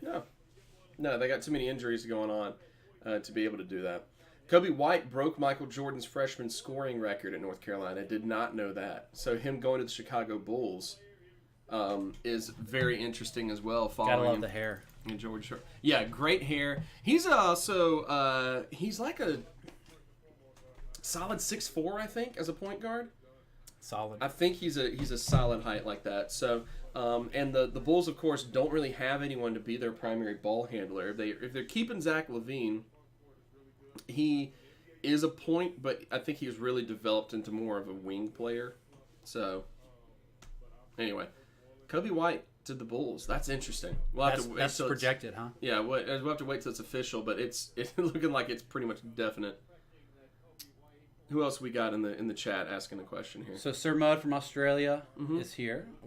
How am I going to take Shaq over Tim Duncan in today's NBA meta? So that is actually, I didn't have Tim Duncan as an option, right? For my selection. We can talk about that in a second. Yeah. But yes, I would actually. I would. Even if it, all NBA, I choose Shaq over Tim Duncan, which seems really awful for me to say. We got the Calvinist is here. The only one? The Calvinist. Here we go. Predestined to be here. Yep. So Kobe White's official, and that joke comes from a couple Presbyterians over here. Anyway. He knows. Yeah. He's a Twitch guy with me. We're 5 Point brothers, so he's a 5 point brother. I love that. It's good. That's good. So the Bulls apparently really wanted a point guard in Kobe White. They got him. I bet that the Bulls would have wanted Darius Garland here, and we're hoping that he would fall to number 6. But apparently he's exploded a little bit here. So there's Sexton chilling. Was that Sexton hanging out? I don't know. I wasn't paying attention. I don't know why he would be there, but. Oh, that's cool. I did not know that. Kobe White wears pink sneakers for his late father who died of cancer. Oh, wow. Okay. Kobe White is, one interesting thing about him is that he's a deceptively good, and then Hatch just got to sit on top of his hair. He's a deceptively good catch and shoot 3-point shooter. So you could almost play him in an offense that has a primary ball handler who's not the point guard. So like for example, if the Lakers had kept the 4th pick, they might have gone with someone like Kobe White as a off-ball point guard who's a decent catch-and-shoot guy. That's what Jay Billis is talking about right now, is that he's not as great shooting it off the bounce. He's a good catch-and-shoot. And that's why, like, if you're using him as your primary ball handler, you're not going to count on him to be a Damian Lillard, shoot off the dribble guy. So it'd be interesting to see what the Bulls want to do with him. It'd be interesting. Well, the Bulls do well when they draft a North Carolina player. I can't remember the last time they did that. Gilbert Arenas. Comparing to Agent Zero. All right, I don't see it. Kobe White has been compared to Arenas. On TV. You guys are watching on TV, not by us. Yeah, I don't see it, but all right. Jarrett Winninger's favorite NBA player of all time. I like Gilbert Arenas a lot. He was very interesting. There's an old book called The Macrophenomenal Pro Basketball Almanac. which is my favorite basketball book that's ever been written. It was by an old sports blog called Free Darko. That's impressive because he's read a lot of basketball. Free Darko, and they had funky illustrations to it and everything, and they compared Gilbert Arenas. They made these incredible comparisons, and it was written during the time that Gilbert Arenas was in his prime. So we're talking about, what was that, 14 years ago almost? And they compared Gilbert to like a circus ringleader in the way that he played. And that's always been the most apt description, I feel like, for Gilbert Arenas. Circus ringleader. It was control, but it was ridiculous control. Yeah. Kobe White. Interesting pick. Interesting fact about Kobe White is he choked against Auburn in the Elite Eight March Madness. You know what? We've got Ezra. You're not coming. You come to the YouTube. Come to the YouTube, Gwen. I'm gonna post this link in our basketball. I have another basketball fantasy. Yeah. The fantasy league. Hit it. I want to post the link in. Hit it. We got a few more picks that we're definitely gonna. I don't know how long we're gonna plan on the live stream, but I'm feeling like, very least, get out of the top 10, and maybe make it to the top. Got to at least get to the past the Pelicans. Right, exactly. Who are up right now with this number 8 pick. No one has any idea what's going to happen with this pick. New Orleans is apparently still trying to maybe work out a trade right now for the number 8 pick. Roy asked, does the NFL take this long between? The NFL takes significantly longer. The NFL's first round, they have... It's like 15 minutes a pick, right? It's insane. I couldn't stay. Yeah. And there's 7 rounds. Yeah. So the first round takes up one entire evening, and they do the second and third the next day. So this is significantly faster than any. Significantly, yeah. So yeah, you think the didn't know Sideshow Bob was good at basketball. White's definitely got the Sideshow Bob hair, but trust me, Kobe White was good. I liked him a lot. Fast guy. Michael Lee here is saying that he can, push the tempo well. Oh yeah, setting up Lauri Markkanen for threes on a drive and kick. That'll be very interesting. Very interesting setup right there. To Levine. Yep. So Levine and Markkanen are going to be his teammates. Appreciate anyone who's been jumping in and subscribing to the YouTube channel. This YouTube channel, I'll remind you, doesn't necessarily do a whole lot to it other than it gets all of the podcast episodes when they are uploaded. If you want to keep up, if you don't want to mess with having to load up YouTube to listen to the podcast, you can just look up the podcast. It's just called 40 Minutes of Hell. You can get it on just about any podcast service that you might use. Between Apple Podcasts, Android, Google Play. It's hosted on Podbean if you listen to Podbean.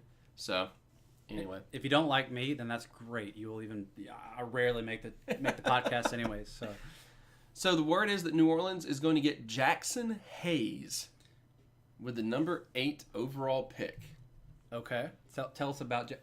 This guy knows a lot about... You follow college basketball consistently, whether Mississippi State's good or not. Right. Yeah. I don't know if I know anything about Jackson Hayes at all. So he's from Texas. He's a big man. What do they list him as? 6'11", 220. So there you go. We could use a 5. Mm-hmm. In 32 games over the 2018 to 2019 season, he only averaged 10 points a game, 5 rebounds. Not sure what people see in him. So, hey, we're going to see what the experts have to say here.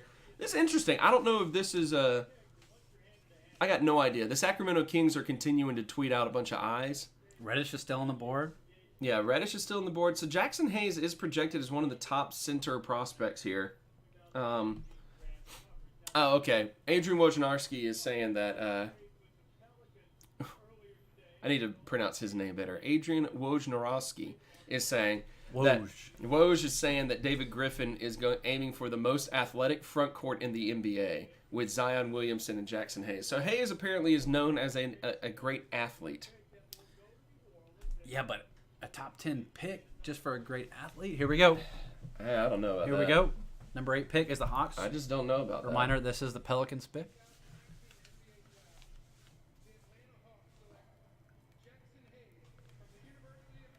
Look excited, baby. Look excited. It's interesting. It's very interesting. So they're going with a guy who is, I don't know. A late bloomer, they're calling him. Yep. He didn't even start in high school. Until He didn't even score a lot in Texas. And he's a top 10 NBA pick. He's got great genetics. My goodness. Mother was a WNBA player apparently, and his father is a former NFL player. Grew 11 inches in high school. So this guy is supposed to be Anthony Davis light, is what it's looking like. Okay. Late bloomer, grew a lot later on. Very highly athletic, very slender. 6'11", 220. I'm 6'3", and I'm like 215. I don't think if it wasn't for the Pelicans' needs, I don't think we're picking him here. No, and I just wonder if this is a.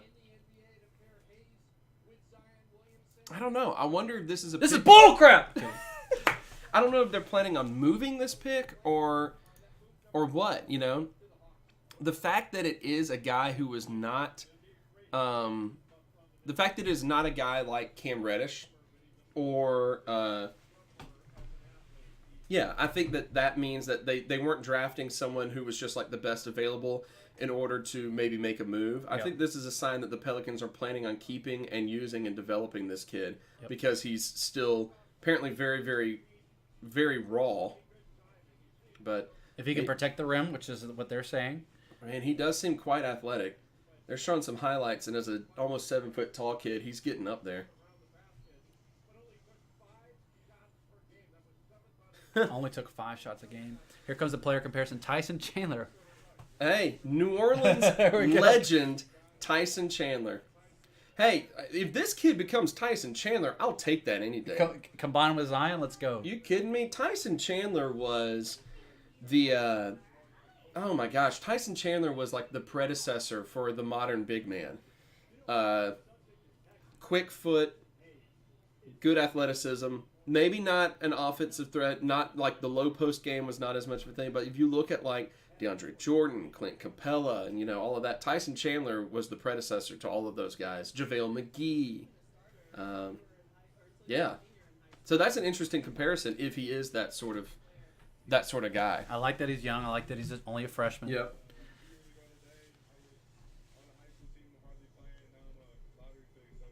I mean, within like less than a 3-year period, he goes from coming off the bench in high school to a top 10 NBA pick. That's wild. That's interesting. Hook 'em, Roy says. That's an interesting pick. Yeah, sure. Hook 'em horns. Shaka Smart, baby. Mo Bamba.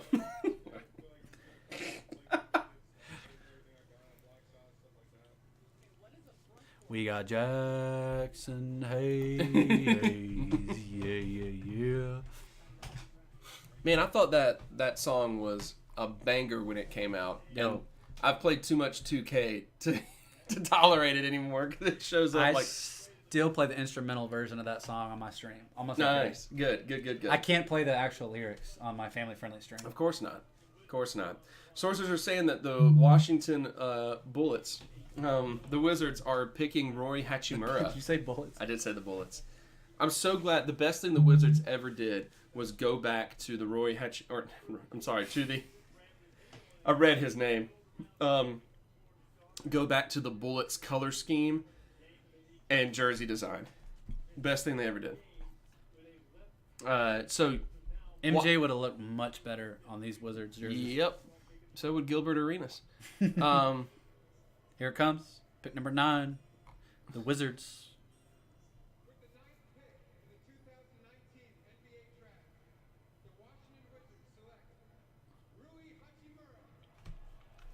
So this is big time because Rory Hachimura becomes, I don't know, maybe the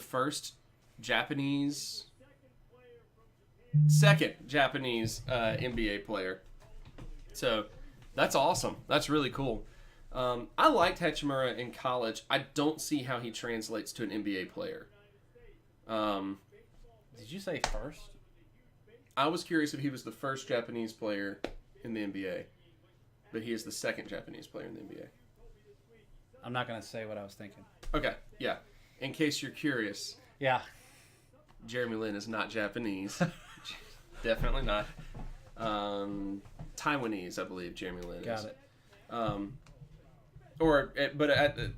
Jeremy Lin also, I believe, was born in the U.S. as well.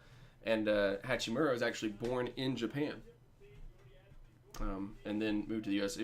He was great at Gonzaga. Really enjoyed what he did. But he's only like a 6'8", 6'9", big. Doesn't necessarily excel at like anything in particular. I feel like like he's not a stretch four necessarily. What, like a Randall? Yeah, he's just kind of a strong. He's like a true post player who's 6'9", like 230 or whatever. I don't know. They're showing some clips of him taking people off the dribble and hitting some mid-range jump shots. He's an efficient scorer, but I don't know if he fits in the modern game. If he is if he's more of like a, I don't know, really in the paint type of offensive player. A Kawhi Leonard comparison. What?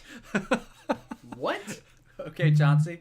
I just don't see this one at all. They're trying to compare him to Kawhi. First of all, they don't even play similar styles. Kawhi, even in college, was had the ball, was a true wing, and Rui Hachimura was playing more in the post. I don't know. I just don't see that. I don't see that at all. I don't see that at all. I like the kid. I like him a lot. I just don't know how this works.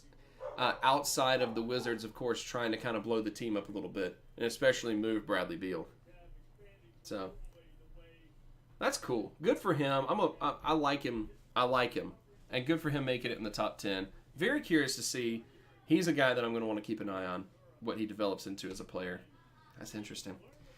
Sources are saying this next pick, number 10, is where Cam Reddish is going to go. No surprise.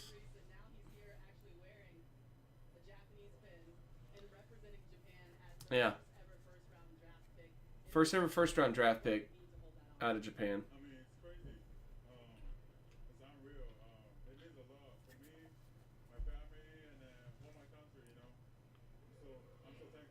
So Cam Reddish to the Hawks.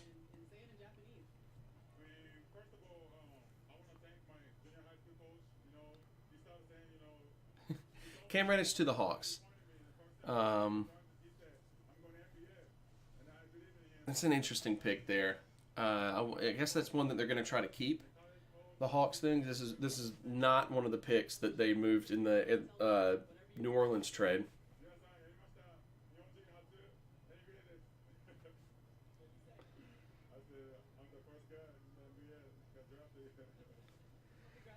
Good for him. That's really cool. Like I said, he seems like a quality guy. I just don't know how he translates to the NBA for Hachimura. That'll be interesting to see. That'll be interesting to see.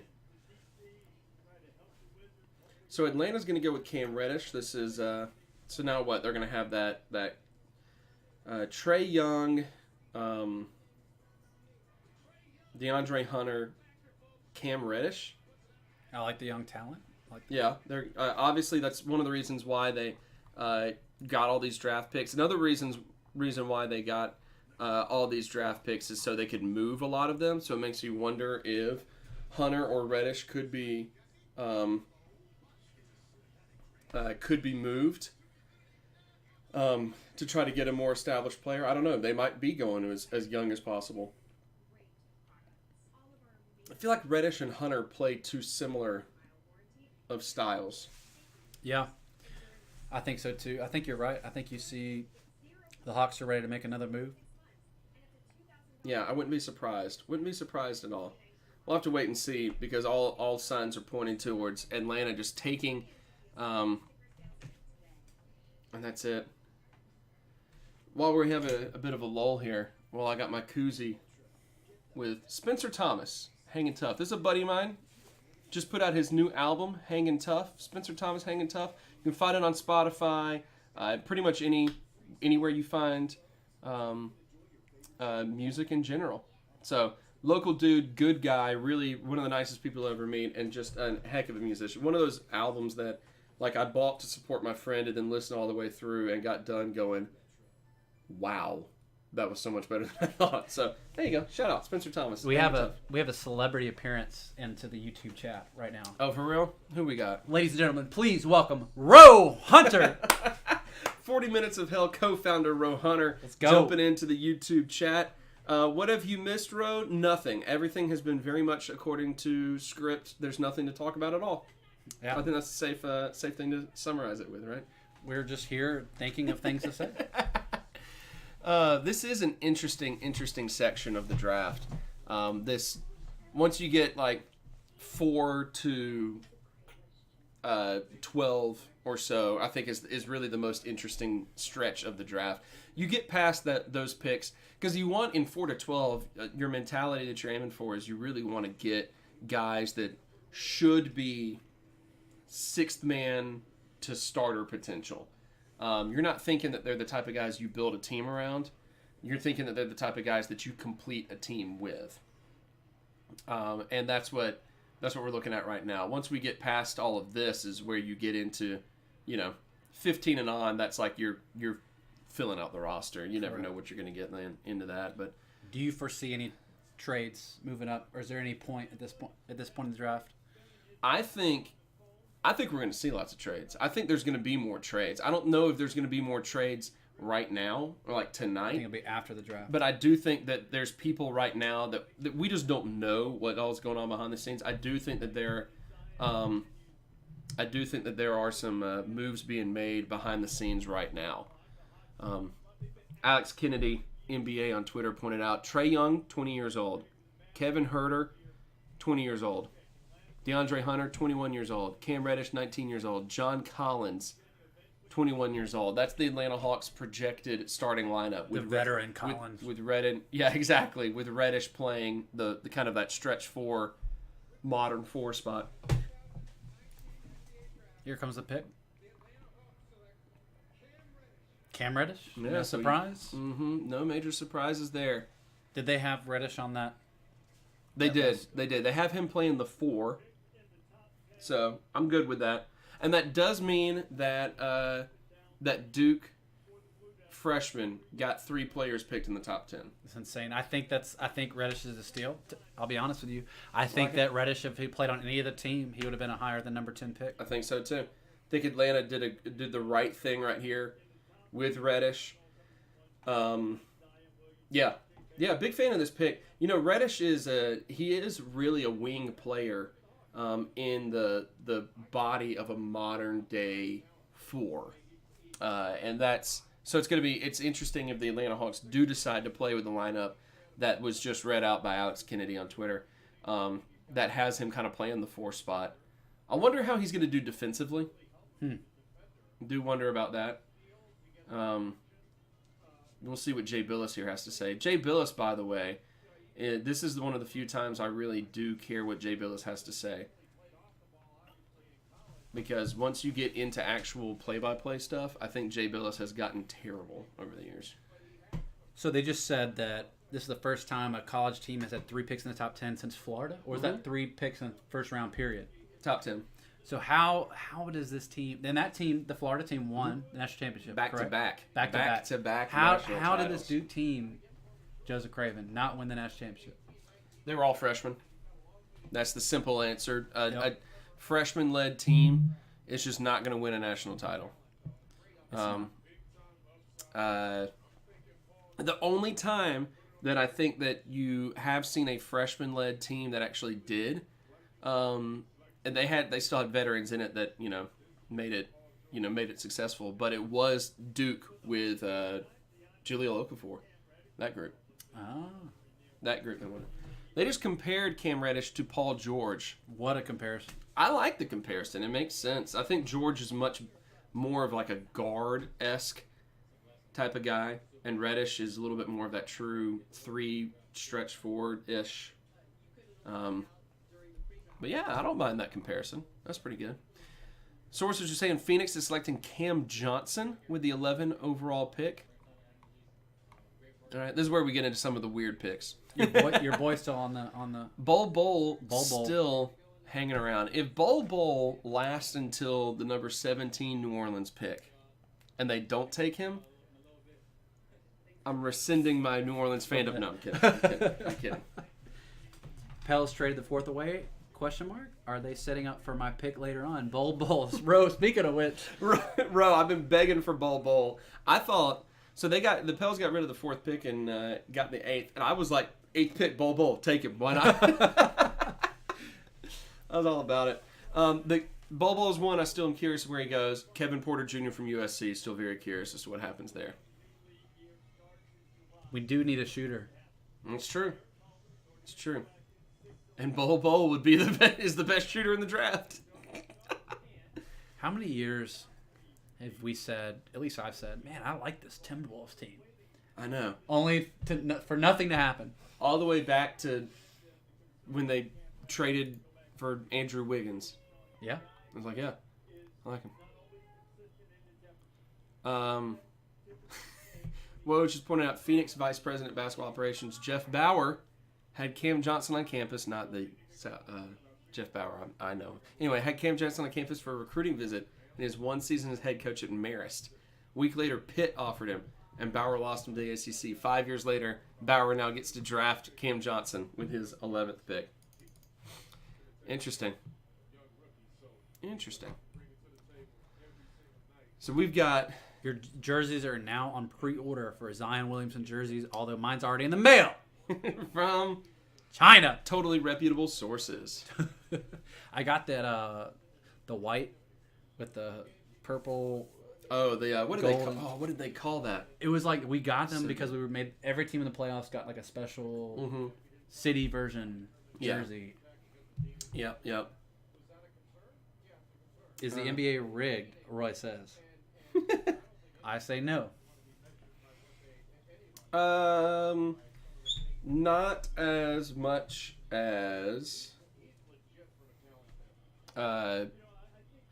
football is.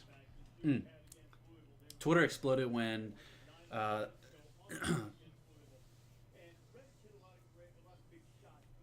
what now? When the Raptors, Lowry missed that shot. So Yeah.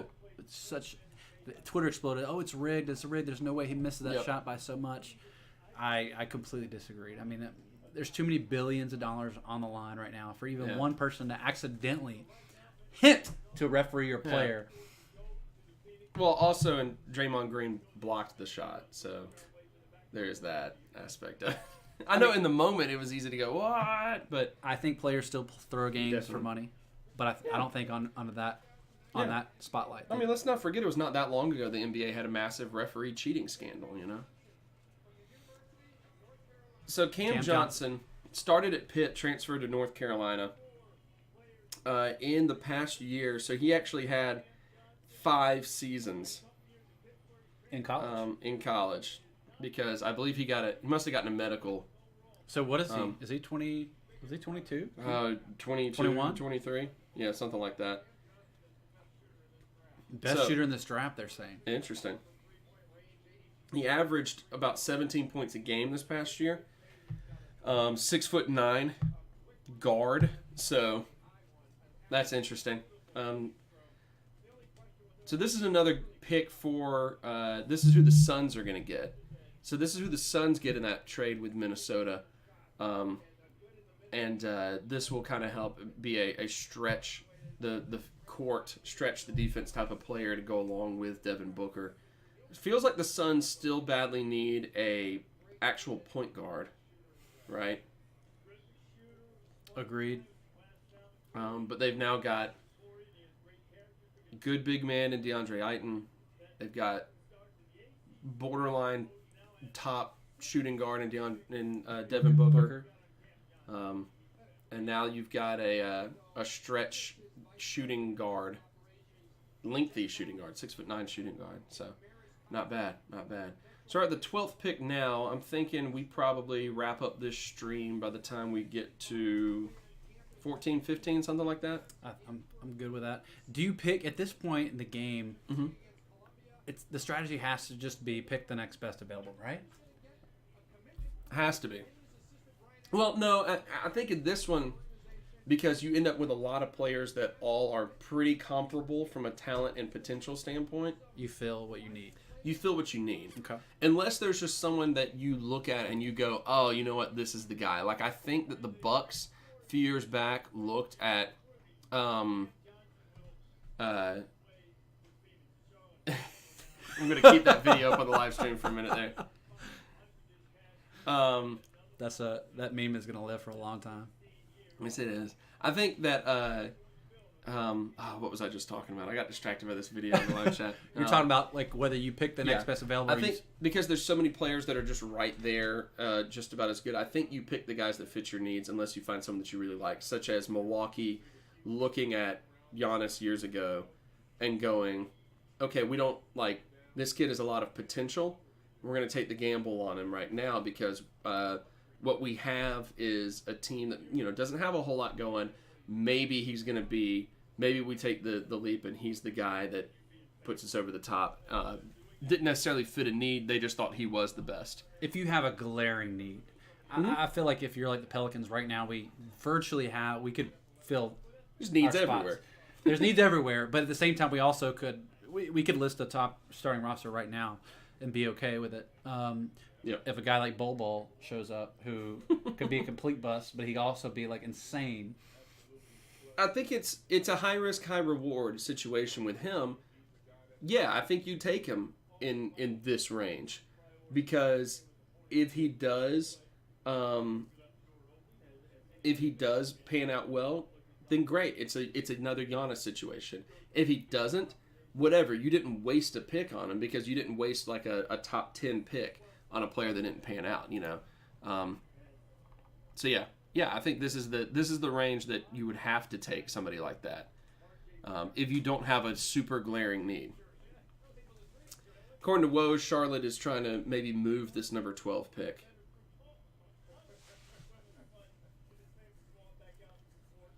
So, well, it doesn't look like they're going to have their boy next season. You think Kemba's gone? It doesn't. I mean, I think he's gone. And if he is gone, you rebuild. Yeah, and you got to start somehow. That's where I feel like if they're trying to trade this pick, I feel like they feel confident in him re-signing. I think he probably does want to re-sign, and they're trying to move this pick for somebody who can be an established player. Correct. Who can be a good sidekick to him. Almost said side piece to him, which is definitely not the same thing. If you are rebuilding, then you keep the pick, right? If you are rebuilding, if you don't think you're going to keep him, then you just keep the pick and you. Yeah. You don't trade. You try to maybe sign and trade him for some other stuff, so that he can get a better deal, but then you can get assets. But yeah, I agree with you. If you're trying to rebuild, you go ahead. I think that's the thing with Charlotte right now is they aren't sure. They just aren't sure what they're supposed to do.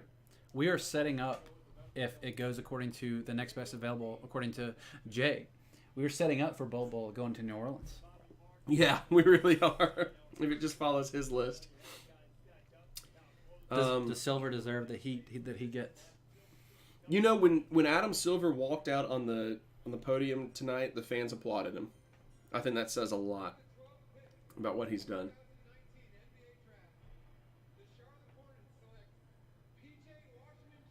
Okay, so P.J. Washington from Kentucky has gone.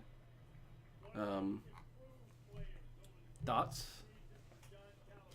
He's another one of those Kentucky guys that I feel like in some aspects gets drafted because of the name on the front of his jersey more than anything else. Calipari obviously does so well at bringing players in, and he knows they're not going to stick around, and it's hard for me to really think much about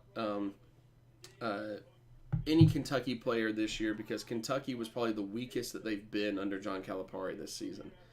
They were kind of underwhelming. They didn't look like a national powerhouse at all. But P.J. Washington was probably the best, player on that team. I believe that he had a. I think they were just saying there. Bleacher Report on Twitter was pointing out that he was a third-team All-American, I believe. Well, you don't think much of Kentucky players in general, do you? I wouldn't say that I don't think much of Kentucky players. Hate the program. For the most part, there's only a handful of Kentucky players that I loathe, and the list begins with DeMarcus Cousins and ends with DeMarcus Cousins. Don't hate the player, hate the game. Yeah, well, no, I hate the player and the game. But P.J. Washington, what is he? A 6'8" forward. Seems like he runs the court pretty well. Again, this is one of those like fitting a need type of players here. Seems like he'd be a good secondary player if they keep Kemba Walker around. He had one of the things they're pointing out is that he was a very rapidly improving player. Was not a shooter as a freshman, and as a sophomore, kept moving his draft stock up and up. So, not bad. Interesting to see that Cam Johnson, the average mock drafts had him outside the first round, and he just got drafted top 10. Yeah, if you're looking there at what Hoops Hype has to say. I mean, according to that, he's not drafted. They had him in June of last year. They had Cam Johnson. That's the kid from Pitt to North Carolina. 78th overall.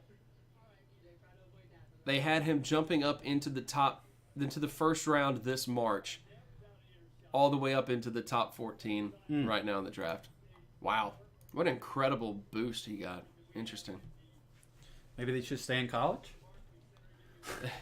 It's almost as if that's one thing I do. I mean, the NBA is drifting a little bit farther back towards like drafting players that have stayed a little bit more. DeAndre Hunter's 21 years old. He's not a one and done freshman, and he was picked number fourth overall. Washington was just drafted, had a couple of seasons in. I think the NBA is starting to learn again that the one and dones doesn't always matter, and they're starting to value experience a little bit more. So, we got a commercial coming on here for Spider-Man: Far From Home. You into this? I love some superhero movies, but I'm not an expert in them. Are you into this? I'm into it. I got a few concerns about this movie. Really? Spider-Man was one of the few heroes that I really liked. Like read some of the comics of growing up and stuff. And I'm worried that this movie is not portraying a great Spider-Man I'm worried it doesn't fit the character quite as much, but I don't know. I'm still gonna watch it, like opening day, and probably get done with it and go, that was so good. Just whatever. I have a confession. I have not seen the new Avengers movie. Oh, you haven't? I have not. Man, that was an interesting one. I got, it kind of wraps up the storyline they've set up for the past decade. I got done with it, and I got out of the theater, and I literally thought to myself, and said to a friend, you know what? That was good. I enjoyed it. I don't feel any more obligation to watch any more Marvel movies. I don't feel like I have to do it now. I felt like I had to watch all of them before then. So it wraps it up too well. Yeah, exactly. I think it does. Wraps it up too well. Is it too off topic for a top 5 MCU list? No, not at all. He is not very happy with me not seeing the Avengers movie. Roy isn't. Let me explain real fast. I live stream video games on Twitch. A lot of Roy, you know that. The day it came out, for whatever reason, these little kids just really enjoyed coming into my chat and just ruining the entire movie. Oh, children, yeah. Children. Kids these days. Can't trust them. I know it's going to happen, but everybody still says it's an extremely good movie. Would you agree? Yes, it's very well done. Even if it's spoiled, it's well done enough. It wraps it up well enough. If I had to go top 5, are you? MCU? Yeah, top 5 MCU. So top 5 Marvel Cinematic Universe. Oh, okay. See, that's movies. How much I don't know. Do you put this recent one number 1? It's in the top 5. Okay. I'll be honest with you. I know this is absurd to most people, but my favorite of the Marvel movies are the 2 Guardians of the Galaxy movies. Really? They're my favorites. Part of the reason, identity questions, familial questions, fatherhood questions. It's tough stuff, and those are my favorites. Even after Endgame. Chris Pratt's fantastic as well. He's great. Dave Bautista is my. I love Drax. I feel like in my head, Infinity War and Endgame are one movie in 2 parts. So I feel like you can get away with combining them if you wanted to stretch the rules. First Iron Man, it still holds up well. First Iron Man, fantastic. So good. I rewatched it over Christmas at my in-laws' house. Still holds up well. The one thing about it is they should have done more. I think they were this close to having Jeff Bridges be a very, very, very good villain. And they missed just slightly. So, I feel like they should have done more with him. Guardians 1 is easy top 3, according to Roy. I'm with you on that, Roy. It's so good. And I like Guardians 2 more than most people did as well. But I understand the criticism for it. Back to the NBA, Miami's about to draft Tyler Hero from Kentucky. He's one that I thought was very interesting. He stuck with the draft. He's like a... Could have came back to college. Yeah, he's been a top 5 pick, possibly next maybe. year. He's kind of like a Grayson Allen that hasn't proved anything. You know, and maybe I'm just making that comparison because he's a white dude who's like 6'5" and like they're built the exact same for a blue blood school. Yeah, so I don't know. I think it's interesting, but hey, Miami likes something in him, so whatever. It's their franchise. It's not mine. I think my Twitch stream was messing up, so I'm going to end it. Okay, sounds good. If you're ending it, thanks, guys. Yeah, love you guys. I think it already ended.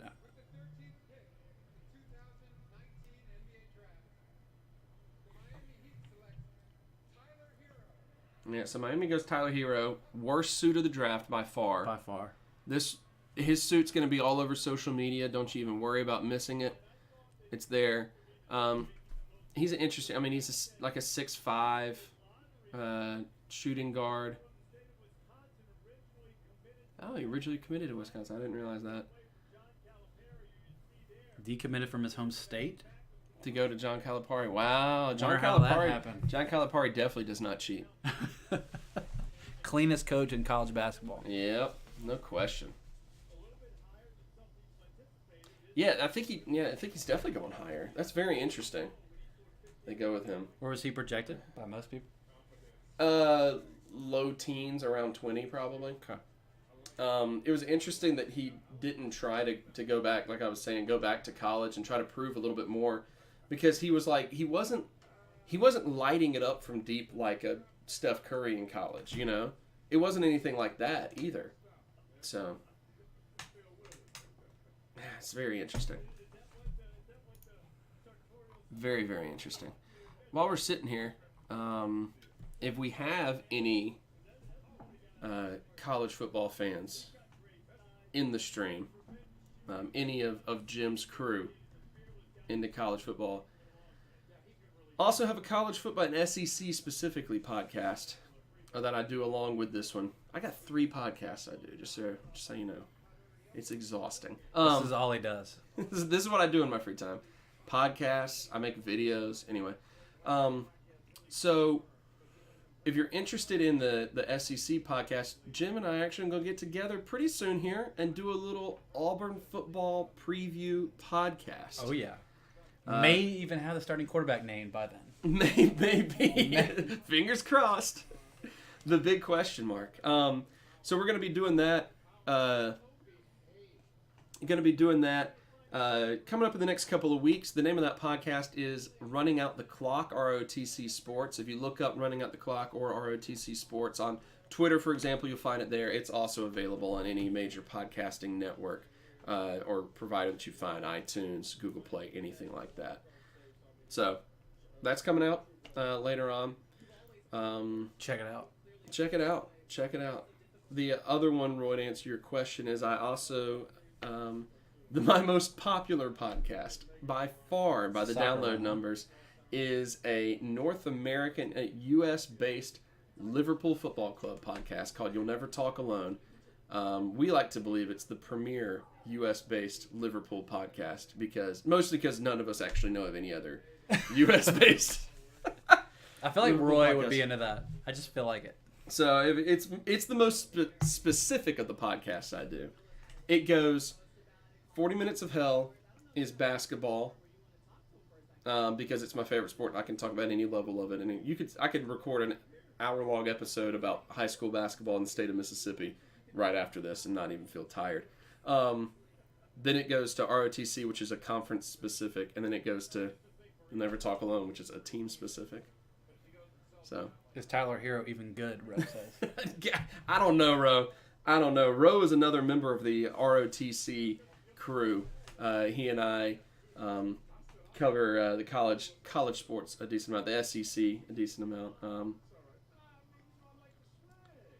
Yeah, I don't know if he's any good. What were his stats? I'm gonna look it up. We got Boston next, and then we got Detroit. Oh. Sources are saying that Boston's selecting Indiana's Romeo Langford. This was another one of those fringe guys. Langford and Kevin Porter from USC, I believe, are the two guys. Wow, and Detroit's pick is already being reported.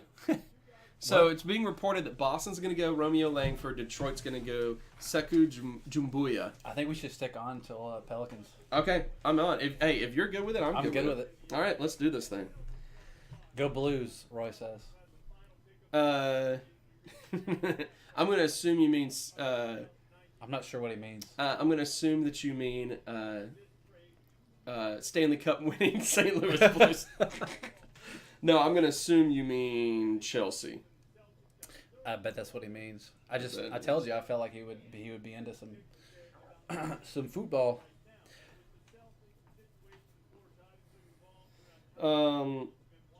Tyler Hero averaged 14 points a game. 4.5 rebounds. That's pretty good for being a guard. It's not Patrick Beverly leading the team in rebounds as a point guard type good, but that's pretty good. But I mean, like, he didn't really shoot three. He didn't have a much better 3-point shooting percentage than Zion Williamson. He shot 36% from deep for the season. I can tell you right now off the top of my head, Mississippi State guard forward Quindary Weatherspoon shot better than that. Tyler Hero, 4.6 3-pointers attempted per game, 1.6 made.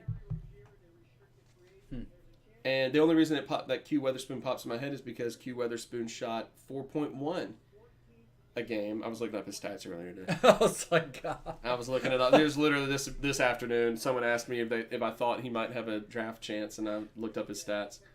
And he attempted 4.1 threes per game and made whatever 40% of that is, 1.2 or whatever. So he shot better on almost the same shooting, attempts and everything. The only difference is that Hero obviously. Hero played 33 minutes a game and started every. Okay, never mind. I was going to say Hero was or Quindary Weatherspoon was a starter. I think Hero got drafted because of the name on his jersey. I think he did. I think he absolutely did. I mean, who does that put in Miami along with him now? I don't know. I just don't. I don't like that one. Dwayne Wade? I'm kidding. Yeah, exactly. The reanimated corpse of Dwayne Wade. Dwayne Wade said something today. I don't know if it was on Twitter, but he said he was interviewed or he tweeted about how impressed he was with the moves Pelicans are making. Nice. The great Dwayne Wade speaks. Always been one of my favorite players of all time. Rose's favorite player of all time. I've got all the jerseys I've had. I've got to get one of those pink and black Miami Heat Dwayne Wade jerseys. Here we go. Celtics pick. So they're going to go Langford.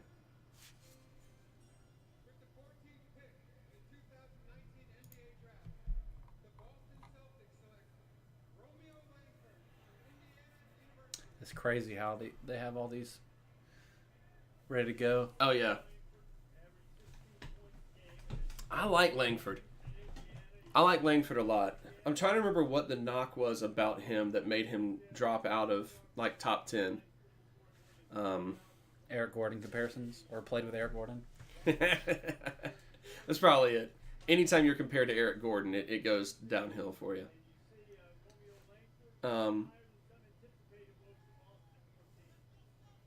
Some people are saying higher than anticipated. Interesting. What was the second team All Big Ten? Indiana's Mr. Basketball. He was so good coming out of high school that his high school court is named after him. In Indiana, it's pretty impressive. Yeah. Let's check his stats. So he had a thumb injury throughout the season. I think Boston's going to be a surprise. It's weird to say that. They're going to be a surprise, but people are they're in panic mode, at least the Twitterverse is, but I think the Celtics are going to be fine. He played with a torn ligament in his thumb for most of the season. So he's tough. Tough. That's going to... 6'6". So basically Caver. So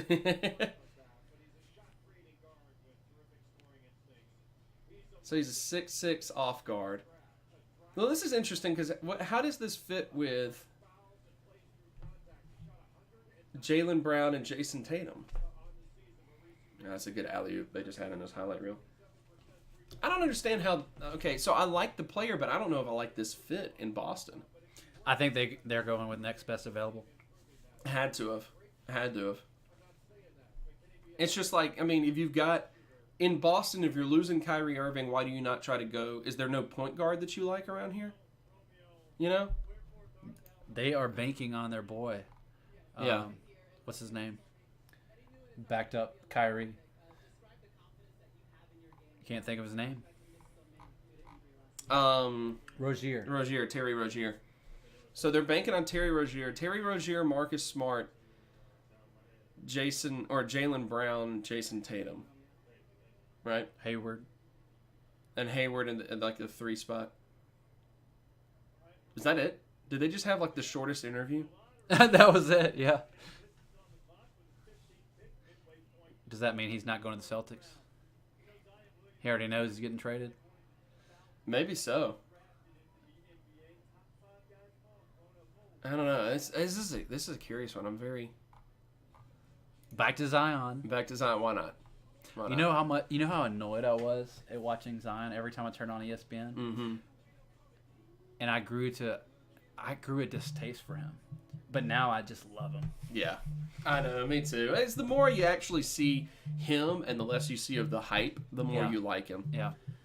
Like when I wanted to watch ESPN, I turn it on, I want to hear him talk about the Mississippi State Florida game and like how important that was but all I hear is Zion. That's where I got annoyed. Yep. Yeah, I mean you can't watch ESPN for anything other than an actual event. You just can't do it. They're absolutely terrible. Because all they're going to do is go after whatever's going to give them ratings. Yep. You know? This is a good point. Alex Kennedy points out that, we're coming up on the 15th pick right here. Let's never forget that Kawhi Leonard slipped this far in the 2011 draft. And back then, all we knew about Kawhi Leonard was huge hands, good defender, and athletic. And that was it. You could go through this. They're going to be like that with every pick. You could go through every pick in the first round and be like, let's never forget that this great was once picked at this point. Mm-hmm. Yeah, let's go ahead and highlight Mike Prada's take that Roy was laughing at as well. Romeo Langford's the most on-brand Danny Ainge draft pick. Athletic combo guard who can't shoot. Oh, my gosh. Royce Young here saying the same thing we all knew, and that we commented on as well, how interesting it was to see Zion get so emotional after being, like, the inevitable pick. Really cool. Really, really cool. I mean, everything about Zion I just love. He's going to be great. I mean, everything down to his name is iconic. It really is. Oh, man. What are we at now? We're about to be 16? So this is 15th with Detroit. They were saying that Detroit was going to pick Sekou Look at that. Okafor and Cam Jordan at the Draft Fest. Oh yeah, Okafor's contract was extended today. It was? Yeah, or he had a team option, I think, and they picked up his team option to bring him back for another year. So let's talk Pelicans. Let's talk Pelicans a little bit more. So the Pelicans, as it stands, you're looking at Alonzo Ball, Drew Holiday, The two. backcourt, right? You've got on the wing Brandon Ingram. Zion running that 4/ modern day 4-3, whatever it is. And then in the fifth there, you've got this Jackson Hayes kid that we know nothing about. But you've also, as we just pointed out, got Jahlil Okafor. Who, when AD was hurt this season, played pretty well. When AD's feelings were hurt. Yeah, I mean, I wasn't very impressed with Jahlil finally getting a chance to actually play. Yep. The Nets were never, the 76ers were never giving him a chance to do that. And I was huge on Jahlil Okafor coming out of college. I was really big on him. I thought he was going to be great. Obviously, that didn't pan out super well. Part of that, I also feel like, was the 76ers' fault for messing him up. I feel like just not using him correctly. Right. Didn't develop at all. Didn't develop. But I get it if you've got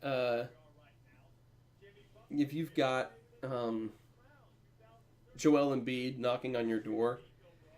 It makes sense to go with that. It just does. They're going through some pretty prominent late round picks. Kuzma, 27th overall. Mm-hmm. The Stifle Tower of Rudy Gobert, 27th. Drew Holiday, number 17.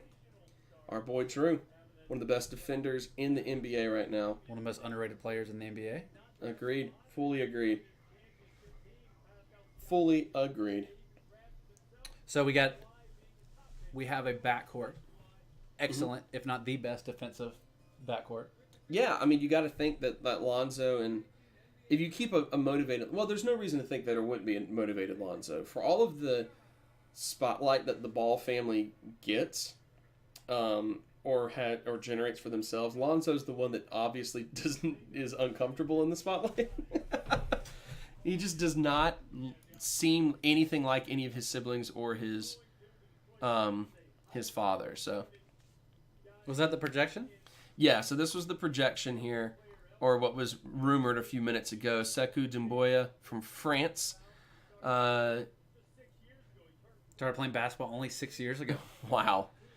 Now making millions off the game. Yep. Look at that. So anytime you get... Keep your dreams alive. Keep your dreams alive. Anytime you get a chance to draft a European trained player at about 15 or so, you take that and you never look back. Amen. Because you're getting a guy that has experience. I don't care if he's only been playing basketball for 6 years. He was good enough at it to turn pro at the age of 15 and then play that European pro ball for a few years. Which has proved to translate. Yep. So he only played he's only 18. Good, nice. He only played about 18 minutes a game for his French team last year. But they're showing some highlights of him right now. He's a 6'9", modern day European forward. That's at 15 years old. Oh my gosh. Yeah, that's some potential, bro. I wouldn't be mad at that pick at all. Nope. Wow. He averaged 18 points a game as a 15-year-old at the FIBA U18 European Champions. That's nice. So he's highly athletic. He's definitely European big man. Runs the court well, looks like a stretch guy.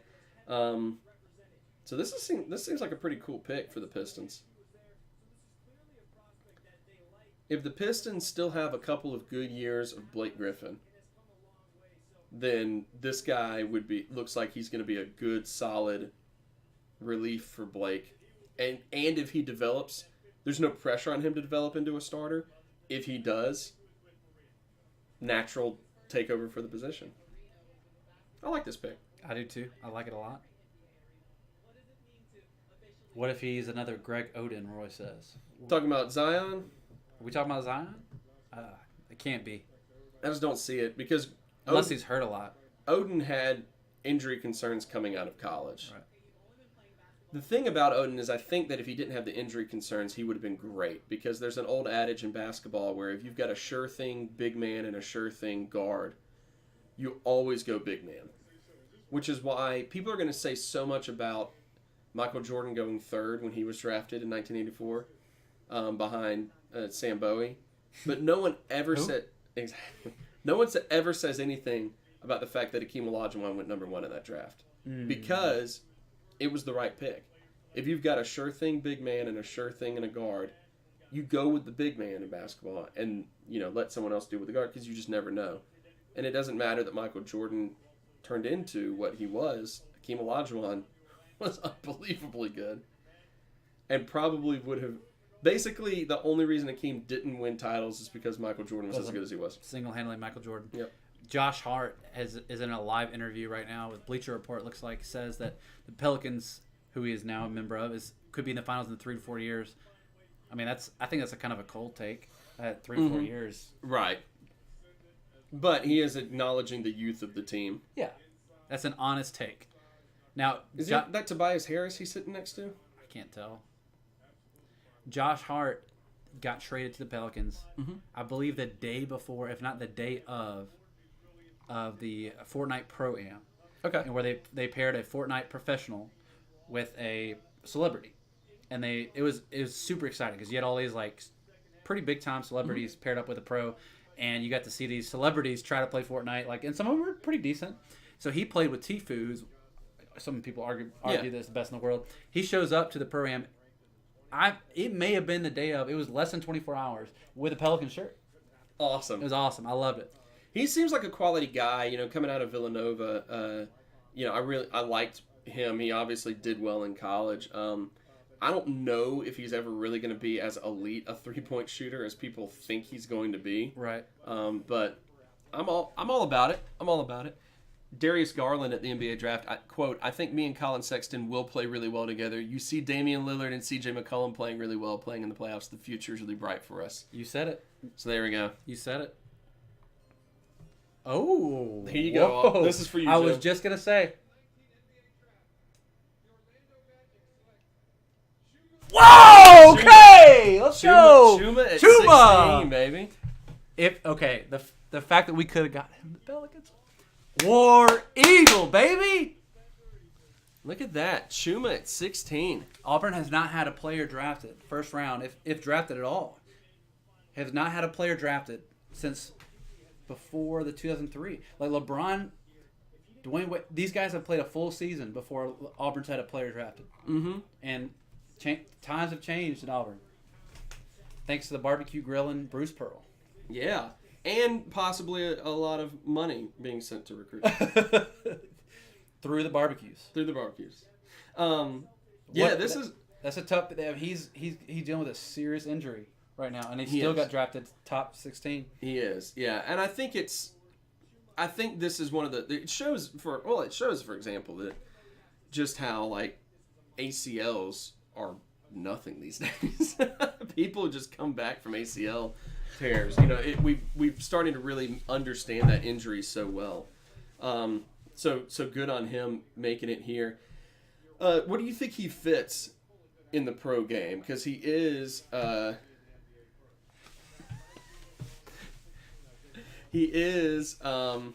course, a power forward. But do you think he plays as a modern day big man? I don't know if he's big enough for that. Mm-hmm. I think that I honestly thought that he would be more of a small forward in the NBA. I mean, he has been touted as Auburn's most talented player for a long time, which is a year. Yeah. I gotta hear what he's saying about here.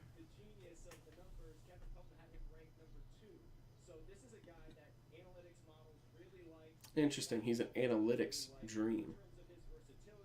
Analytics dream. I think Chuma, when he got injured, I was secretly hoping he would come back for another year. And I think he would have been a top 5 pick next year. Yeah. I think because of his injury, he's young. He's a sophomore, I believe. Mm-hmm. Yeah. Reports are saying here that New Orleans is taking Nickeil Alexander-Walker at 17. So not Bol Bol. I'm out.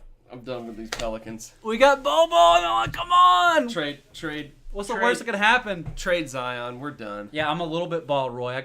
Here, look. Bald review. Bald right here. on the Joseph Craven. I actually did a stream accidentally, and I was like without a hat. I took all of Jim's hair. I'm gonna be upset. I know. Chuma! War Eagle. So we're looking at right here. This was the pick we said we were going to wrap up the stream on. So we'll go ahead and start discussing it right now. But it's looking like Nickeil Alexander-Walker from Virginia Tech is the final pick of the first round for the Pelicans out of their 3 picks. He is a 6'5" guard, sophomore guard, another Canadian player. So there you go. There's that.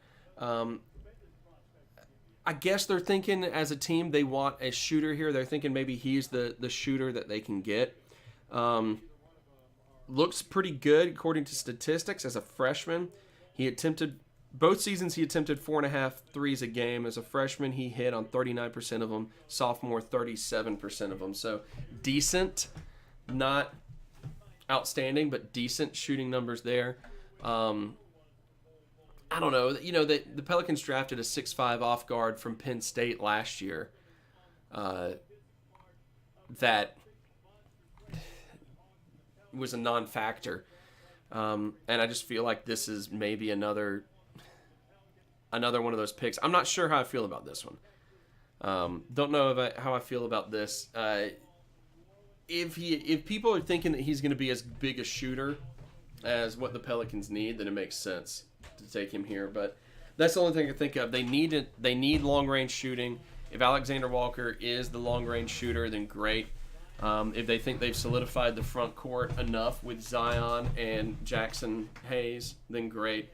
But I don't know. I feel like this is when you have an opportunity to maybe grab the biggest wild card in Bowl and maybe run with that, I feel like you maybe should take him, regardless of who's picking here. But Nickeil Alexander-Walker is what is reported to be the Pelicans' pick. So I don't know. What you think of? And then Indiana's not even focused on Bowl. Interesting. I would love Bowl just for the sheer potential. Yeah, that's what I'm saying. High risk, high reward. It could be that he completely backfires, but so far. How hard is a backfire at this late? Yeah, exactly. If you're picking 17, 18, 20, 19, and 20, like why not consider it more? Why not? What have you got to lose? He's a guy who unless he just really did not perform well at workouts and everything. Yeah. So.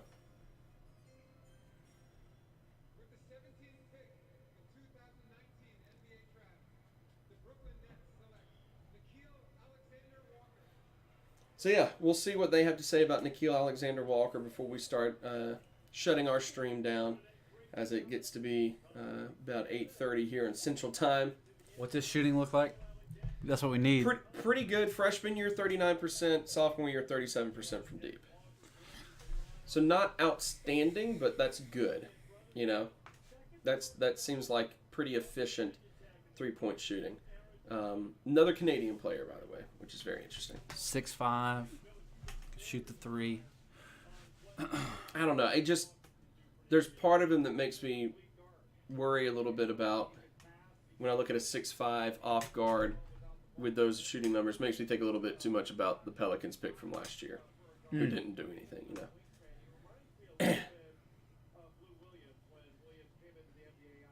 So Jay Billis is saying he reminds him a bit of Lou Williams. If that's even halfway true, then great. But good vision. Okay. kinda, So right now, coming off for the shooting guard position would be Etuan yeah, for Drew. Most average player in the NBA. most average player in the NBA, and then this kid would be our, third rotation shooting, long range shooting guard option. Yep. So, all right, there you go. That's going to be all the Pelicans' first round picks. How do you feel about the Pelicans haul? As we wrap up the stream here, how do you feel about the Pelicans haul in the first round? I'm excited for Zion. How can you not be? Right. How can we not be excited? I feel like it was a little bit underwhelming maybe after that. But in David Griffin we trust. Exactly. Alex Kennedy, they're saying that Alexander Walker shot 38% for his collegiate career. And so that, he could be the shooter that they're aiming for. And, I trust Griffin and the scouts there in New Orleans to take a look at what they need. Because that's what we need. We need a shooter. Yeah, need a shooter. More than you need, like, a big man, as much as I joked about, bull or bust. More than you need a big man, you need a real shooter. And if he can focus on being that, perfect. If he becomes, at this, position in the draft right here, if he becomes a 3-and-D player, if he becomes a 3-and-D, specialist, perfect. Why not? So there you go. That's the Pelicans' young 3 draftees. Zion Williamson, Jackson Hayes. Now, you said that you wouldn't have been unhappy if the Pelicans picked him at 8. Probably a little bit joking, but right, that was. You feel like we could have got him at 17. Yes. Yeah, I feel like. I mean, if you're going to get a big man at 8, an unproven big man at 8, then maybe you consider Bol at 8. I wasn't kidding about that because I do think that there is such an unknown aspect about Bol, and he did so much before college and going up to his college time that I think was, it makes him such a unique player. So I think it would have been worth taking at some definitely before now. I was really shocked that he slipped past that 8 to 15 range. He had to have looked pretty unimpressive. Yeah. Georgia. I'm kidding. It's got to be it. Yeah. Player from Georgia, not the Georgia you're thinking of. Psych. All right. Well, Jim, I think it's time to wrap up this live stream as we come to the end of the first round. Probably past all the eventful stuff. We're past what we really badly wanted to see. Thank you to everyone for tuning in to our live stream here on YouTube. If you want to hear more of the podcast, you can subscribe to the YouTube channel. All the episodes get uploaded on there. You should. And so, you can do that. You can go over to, of course, 40 Minutes of Hell in any major podcast provider, iTunes, Google Play Music, whatever it is. You can find 40 Minutes of Hell there. Link provided below. Yeah, sure. Right Why there. not? Right there. Why not? We're going to put links everywhere. The Twitter account, 40 Minutes Pod, has all the links to all the episodes. Basically, if you just do any search at all, you'll find it somehow. But I'll throw some links in there as well. Jim, for anyone who's listening to the podcast after this is uploaded and wants to know where they can find more of you and what you do, why don't you tell the people? Yes, I play Fortnite and some video games as well as talk some basketball on Twitch.com. You can find me at www.twitch.com/JimNM. That's JIMNM. Don't confuse me with Eminem. I am Jim and M. So yeah, we play video games. It's family friendly stream. We're focused on community, not necessarily gameplay. Although I'm pretty good. I'd love to have you guys join our community. Come play. And I will do you a major service and never attempt to play Fortnite with you.